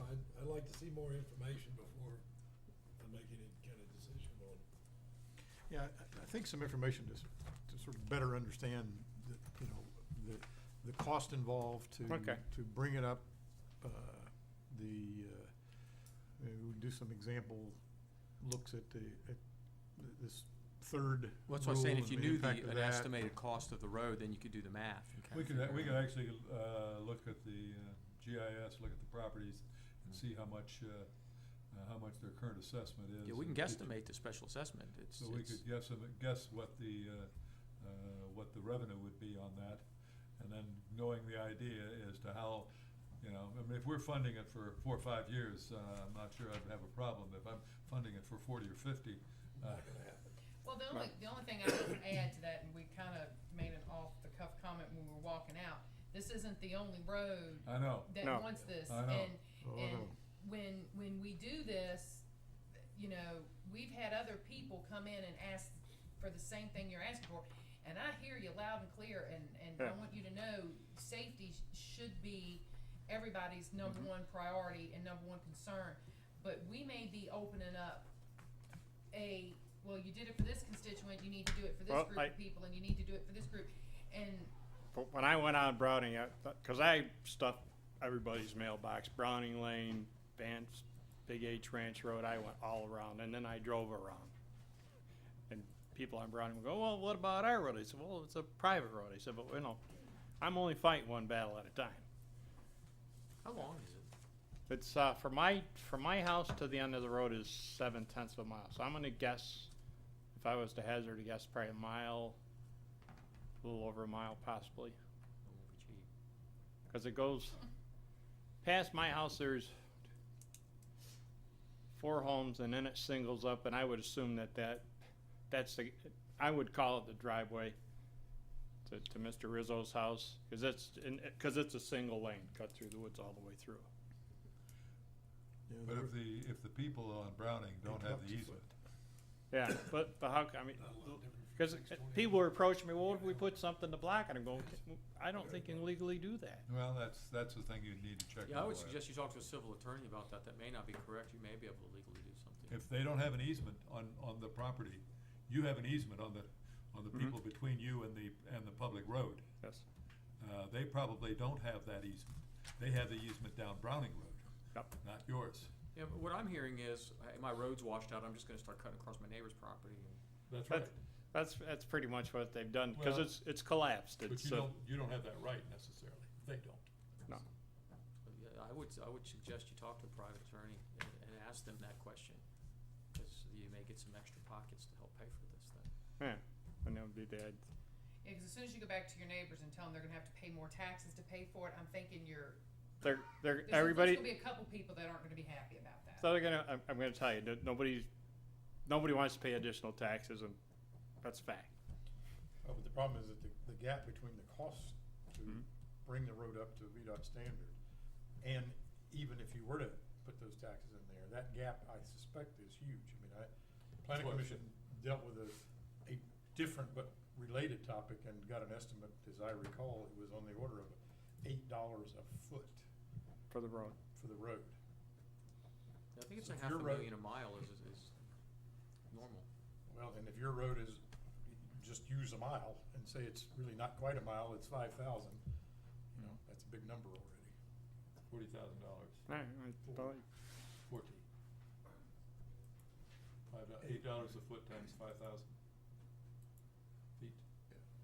Cause our, That's gravel. cause we're just looking for to be gravel, That's gravel and Yeah, that's all grade. it is. Yeah, that's all we're looking for. I don't wanna create a raceway. I don't want that concern. You can only travel for me, I can only travel 7/10 of a mile so fast. Can't get up to speed much further. But it's abuse on your cars. You don't It's want so- to. No. No, I'm not young and All right. foolish, but yeah, if we could come up with some kind of estimate. I thought that'd probably be useful just to understand what the assessed valuation is. Because in this case here, we're talking about people paying for it. And I don't know, does the county forward advances this stuff, do they get interest on it, or they're just, It's for what I gather from the VDOT site, it's just, you guys are allotted 5.5% of the Yeah. revenue for the roads to do this, to do the rural roads project. Traditionally, our allotment for the 6-year plan was about $98,000. Okay. This last year it was more than that. I'm not sure if it will continue or not. is that rural addition or rural That was maintenance? for the 6-year plan. I thought it was 5% of the 6-year plan, or is it 5%? Rural of some- addition. Oh, okay. I don't know how much we get for that. Well, let's just get some more information. Yeah. And we'll revisit it. That's actually in I thought it was in my speaking points in that handout. it's a rural addition program. I don't know. Okay. Well, we need to get some questions answered and put that on the agenda for next time. Yep. Okay. Yeah, state funds are very limited. However, each year eligible counties are allowed to set aside 5% of the secondary road construction funds they are allotted in order to improve the county's secondary system of state highways and improve qualifying So roads we're that are talking not state just- maintained. We're not just talking because we got a lot of that is just for maintenance of the secondary roads, and we're just talking about that which we have for improvement or construction. Okay. Okay. Well, yeah, let's get more information, we'll revisit. All right, perfect. Thank you. Thank you Okay. very much. Sure. Next we'll do the utility update. Kurt? Bought any more water towers? Pardon? Bought any more water towers? Hope not. Hope not. It's been a while since we talked about this issue. The last time we met, the board directed me to go talk to the town and RSA, which I did. I had multiple conversations with them. Learned a few things I didn't know. So the bottom line, as you can see from your memo from me, is that it appears that both the town of Orange and RSA, for the most part, would be interested in taking ownership of the infrastructure that we currently own, with the exception being that issue with the tank on the Preddy farm that RSA has no desire to take over. Well, I've talked to them. They'll take the tank over, but they're not gonna take over the lease Understood. payments. Right. And talking about the maintenance, they're not interested in any upgrades to the maintenance on the tank. They'll just take it, that as is. And in my conversations with both RSA and the town, it was implied that if a conveyance was made, it would be as is, no, Yeah, no further improvements on the So county's the part. only real issue is that perpetual lease that we're Right. obligated to. Right. So, staff is basically looking for some guidance from the board on how you would like to proceed. And again, I'll remind you that this all started at my prompting, because we still haven't really done anything with that elevated tank at the middle school. And as I stated previously, every week, every month, it was on our proposed agenda with my name beside it, and I didn't know which way the board wanted to go, so I thought it would be a good idea to talk about all the stuff that we have. I will say that the sewer and water system in the industrial park, particularly the sewer, is a bit concerning to me. There's some age on that pump station. All the lines, the pump station, it's all ours, and sooner or later, I think it's gonna bite us. And as you can see from my memo, the county's on the hook for all costs related to maintenance and repair on the sewer side of things there. I don't budget anything in Public Works budget.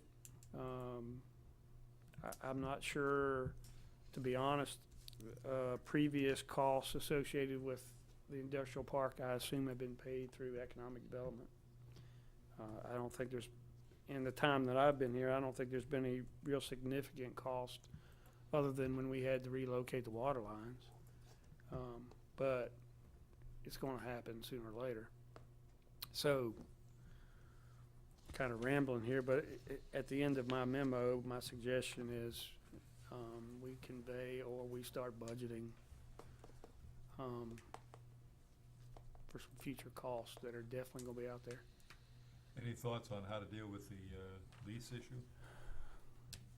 I was thinking about that earlier, and I don't have a solution to that Looking to our attorney. scenario.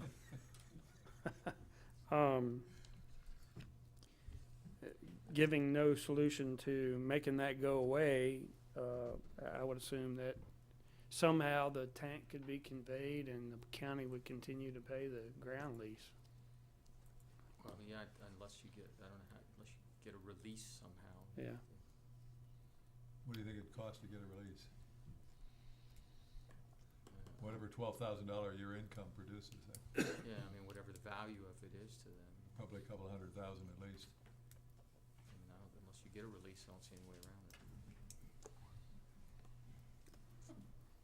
One thing interesting about that agreement I didn't state it in here, and you all might be aware, but it's a perpetual agreement, except for if that tank no longer is part of the water system, and at that point, the county's obligated to remove that tank and bring the site back to its previous condition, or as close to that as possible, whatever that was. But it also states in there that the owner of the property may be interested in taking possession of the tank if it's for agricultural purposes or whatever, but. The lease also has an escalator clause. The 12,000 is not actually what it should be. There's actually an escalator clause in there. It should be more. I don't think anybody's ever invoked it, That's correct. but there's actually an escalator clause in there. That's correct.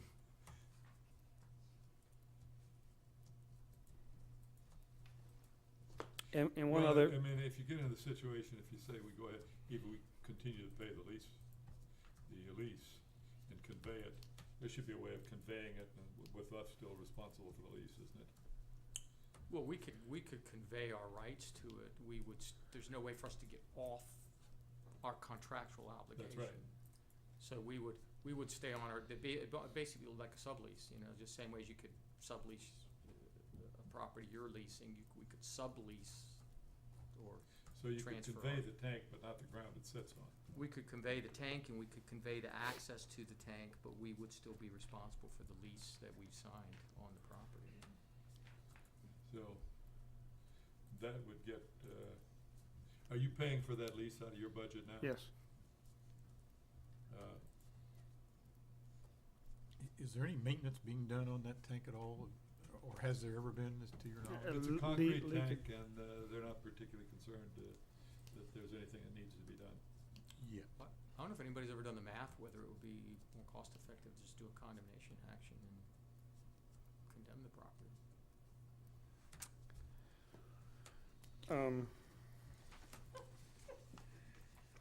I certainly haven't ventured down that road. I suppose that's something we could look into.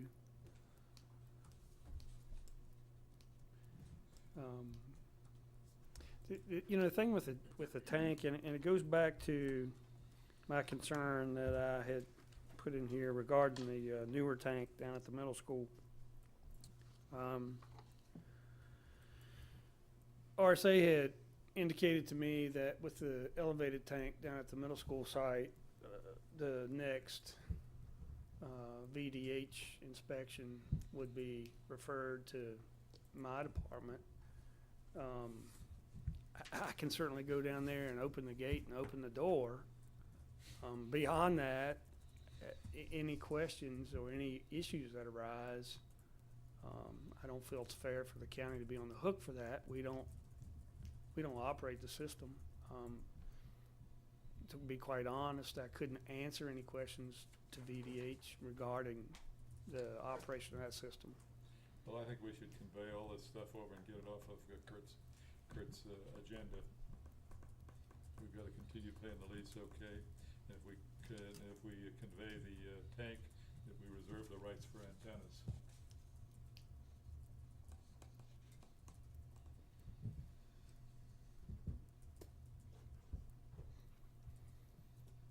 I guess I'm wondering, is there an approach that, to take a comment from Tom actually, that we, without going through the process of conveyance, which in the case of the Preddies at least doesn't get us off the hook for our agreement, that we do some type of a sublease arrangement, or in effect it becomes a sublease arrangement that would put RSA and or the town, as the case might be, in the position of maintaining the tanks just as they would maintain a tank that any other tank, because they are getting revenue, at least indirectly, from those tanks. And that might be an option that I think worth looking at. that RSA would then have to take care of the maintenance of the tank. If you convey the tank and convey the rights, I mean, the county owes the tank. Well, if you do a sublease and they accept the sublease, then we're only on the hook in the most technical sense. I mean, if RSA took a sublease and took that $12,000 commitment, then we're. Well, they won't do They're not that. gonna do that. They won't do that. They might take the tank, or in this case, They will tanks. They will take. But as, Take the asset, but nothing else that goes. well, not with it. take the asset, take it take it under the terms of a sublease. But why would they not take the cost if they're getting $1 million plus in assets? And Well, I'm 'cause just that- showing my ignorance on this subject. I That guess. cost is, if I understand it correctly, that cost is unrelated to the use of the tank. That's just Which cost? Oh, the $1,000 a month. Yeah, that's unrelated. That's just a side agreement But almost. if you convey the tank, or whether you sublease the tank with the agreement that they're responsible for it, I'm not sure that makes a lot of difference. I think it'd probably be easier just to convey the tank. You got the tank, you gotta take care of it. And the county continues to pay the lease. For the other tank, you convey it, the county's got the rights for all the antennas on it, and the RSA is responsible for all maintenance, inspections, cleaning, whatever has to be done. Basically, that gets off of the county's responsibility. I mean, Yeah, I mean, I guess I'd like to see a little bit of thought given to, are there any differences between conveyance and sublease? Maybe not, I don't know. Other than whose books the asset's on. It might make a difference to RSA even, to have the asset on their books.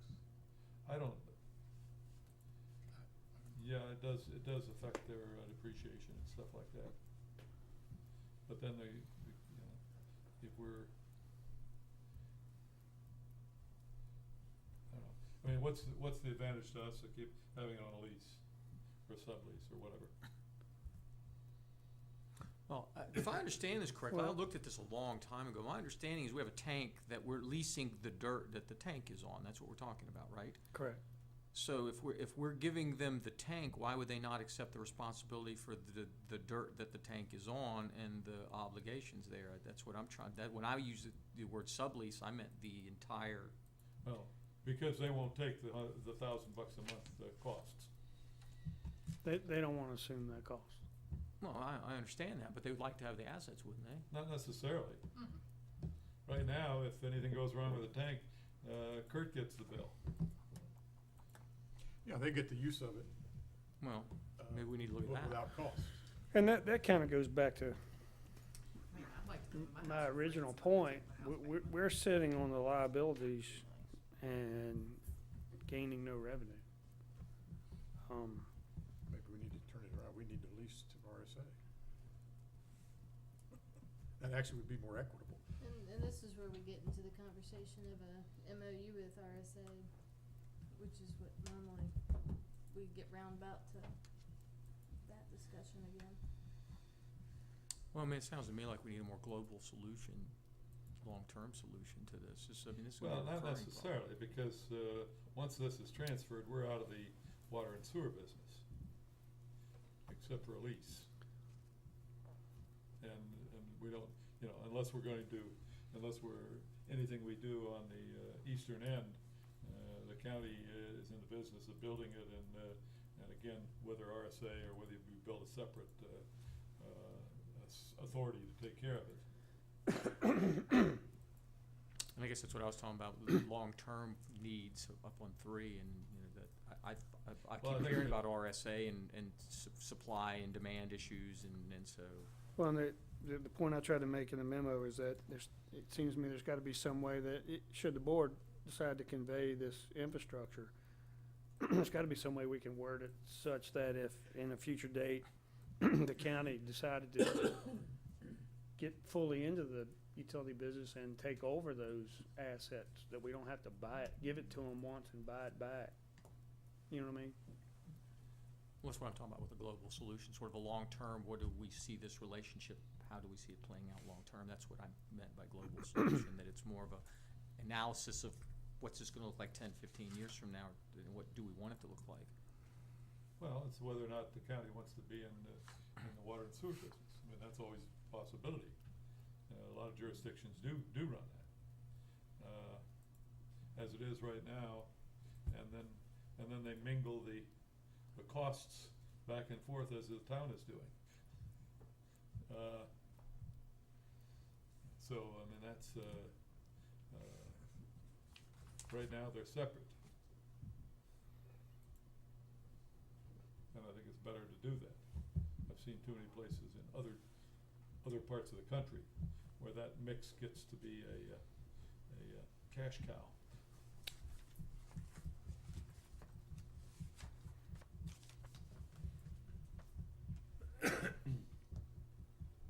Well, so is there any specific direction y'all want to address for me? I'm not giving the water tower up. You don't wanna give it up? Nope, Okay? The, either or the eastern? neither. There's a reason the one on Wayne and Vera's is written the way it is, cause they wanted the RSA to go away. And I have a problem with paying $2 million for an asset and giving it to somebody.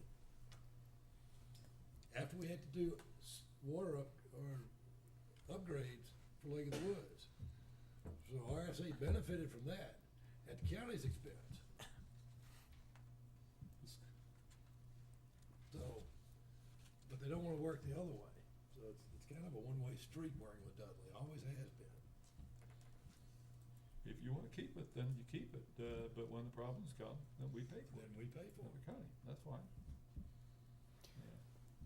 If I could suggest, if it's the board's decision not to convey the tank, it would appear that should at least have some kind of agreement with RSA as far as operating that tank and system. Yeah, Right now, there's we no- don't have anything. There is no agreement with, There's- between RSA and the town Correct. on that tank. And as we're moving into the budget process, then if we're gonna maintain ownership of that tank and other infrastructure, then I can certainly start working on trying to provide some budget numbers. That, for instance, I'll say with that elevated tank, generally you recoat those tanks every 10 years or so. To do that, the tank has to be taken out of service, has to be drained. I don't know enough about their system to know what that does, what effect that has on the system. I don't know if temporary pumps are gonna need to be brought in to make the rest of the system continue to work properly while that tank's out of service. Those are things, as I stated in the memo, that I'll need guidance from RSA on. But we can certainly attach numbers to that. How about the sewage systems? Wanna transfer those? That's fine. Why don't we go ahead and arrange to do that? That's a bigger problem for, people with sewage systems can go to jail. So we're talking about Huh? both the system in the industrial park and the airport? I would think so.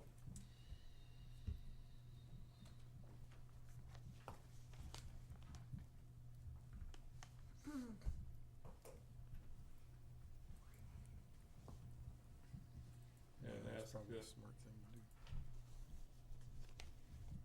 and see what kind of a memorandum of agreement we can get for the water tanks, the 2 water tanks.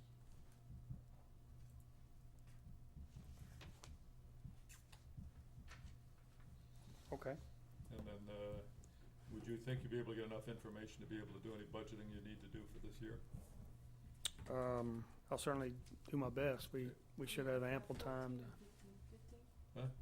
FY15? The upcoming budget, yeah. And I don't, with the water system, I don't anticipate that there's gonna be significant cost short term. This is more of a long-term planning thing, so. Okay. Well, I guess one last point of clarification, if we're going to have further discussions with the town of Orange on the 2 sewer systems, I assume there has to be, if this goes all the way to conveyance, there has to be a public hearing for that? Okay, so I'll get with county attorney and start working on some language and come back to the board to set a date for that. Would it be a joint public hearing? No, They they have to don't. do one to receive it. We're disposing of an accounting asset. I'm not sure. No, I don't think so. Okay, thank you. All right, thank you. All right, and then updates to the comprehensive plan. Greg.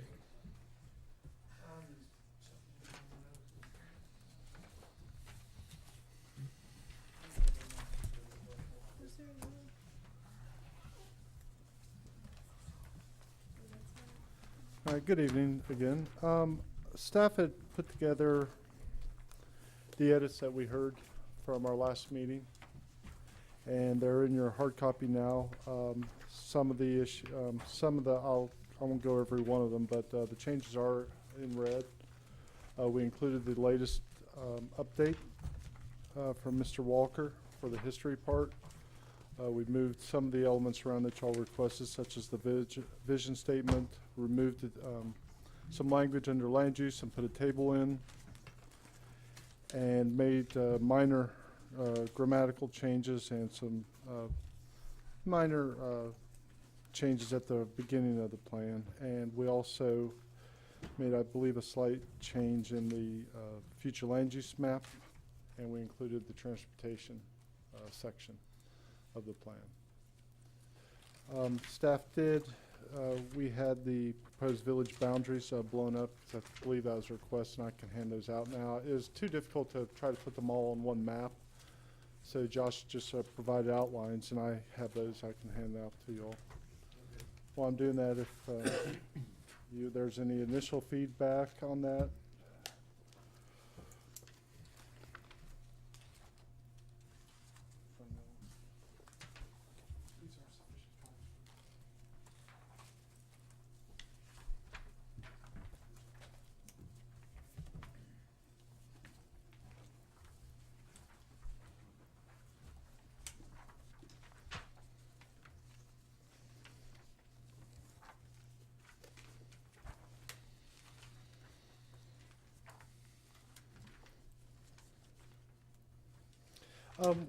One item, set of data that I was unable to update that was requested by the board last time was the school enrollment figures. I spoke to Bob Grimace, he and I emailed one another, and they're going to get, that was coming up, I believe, next week or the early part of October.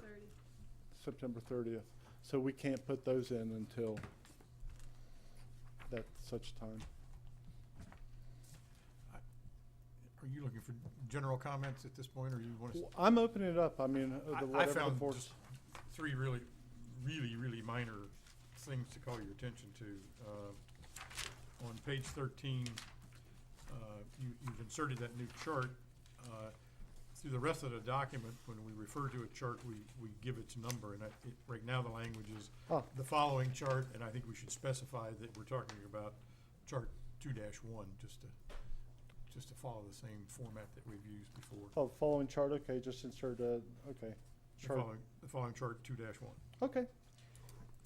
And on the next page, I couldn't decide where you've entered the approximate percentages of public versus privately owned, and you have a plus or minus afterward.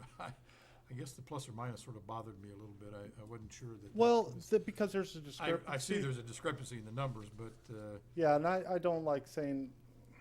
You say approximately, so. And I can remove the plus or minus if you. I think I probably would, just because it's clearly you've rounded off and it's an approximation. Okay. Then on page 38, there's a. I thought we talked about this last time, but it's still in there.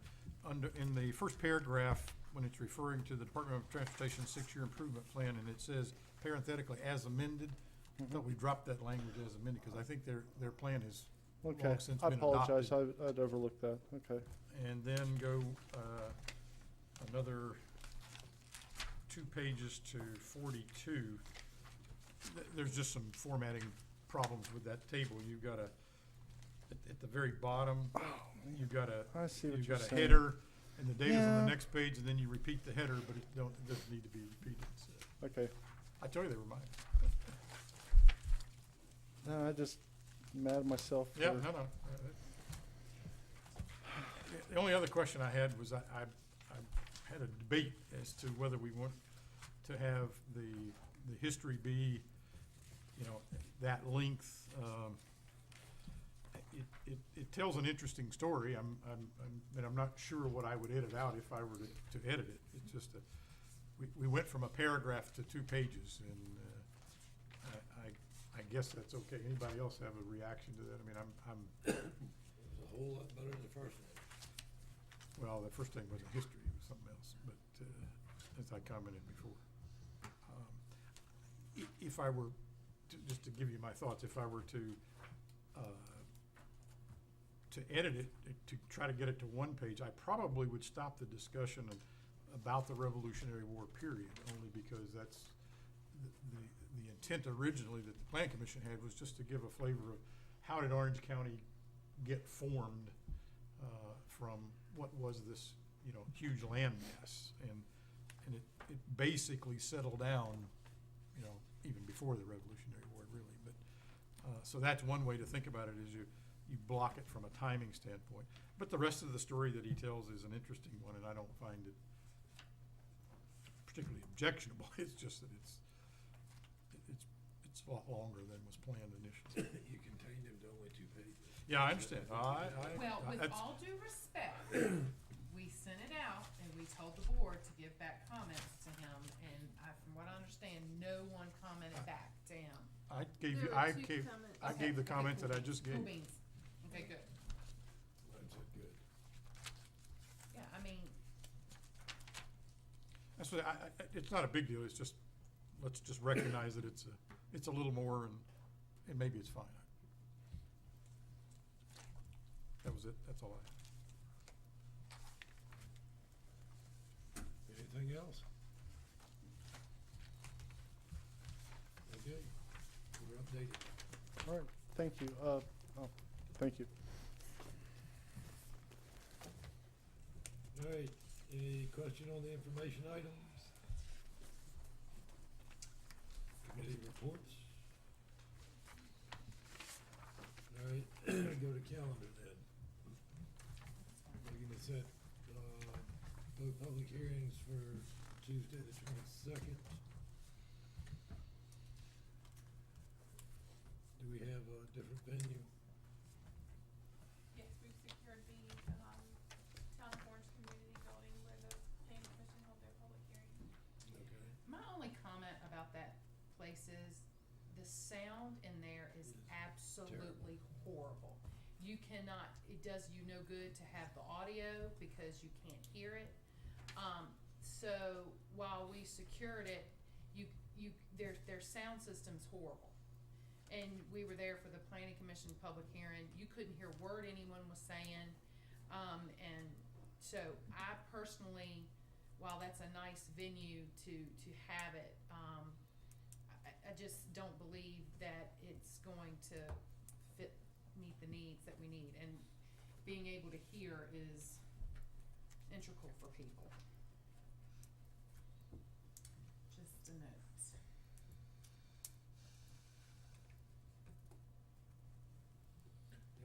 And we would be using their sound system, right?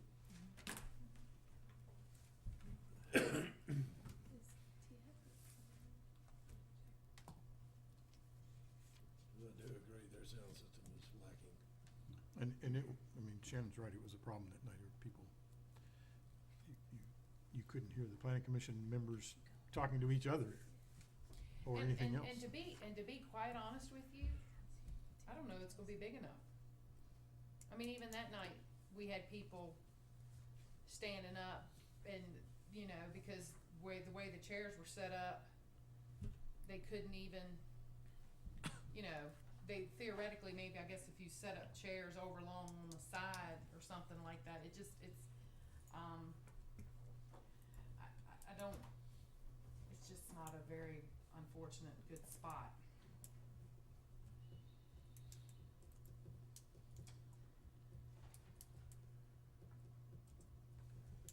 Well, We can, try the high school or TIAC. One advantage of TIAC is they have a sound system in there, Yeah. so we don't have to lug all the stuff around and hope it works. We're checking out, just the public calendar for TIAC. That doesn't mean it's open, but we can see if there's an obvious conflict.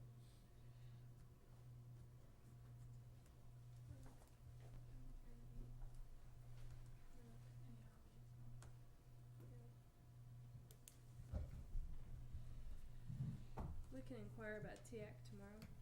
Okay. Well, that would put two of them, and then we amend the start time on November 7th from 7 to 6. Where's this now? On Calendar. Calendar item C, 12C. There was a request from one of the entities that they preferred 6 o'clock start times to 7, so we put that before you. There's something else going around that's got November 9th written on it for some reason. Because I've received 2 things that have November 9th. For- So, For an event of some kind? no, for this meeting, Oh. so I'm glad it's the 7th. I was like, are you really? Given we were going from a night meeting to a Saturday. But good, I'm glad to know that it's that, because I was a little, Does that work for everybody? yeah, I'm fine with that. 6 o'clock on the 7th? Yes, sir. Okay, well, that'll take care of the calendar. I've already had dinner, so I would look for a motion. So moved. Second.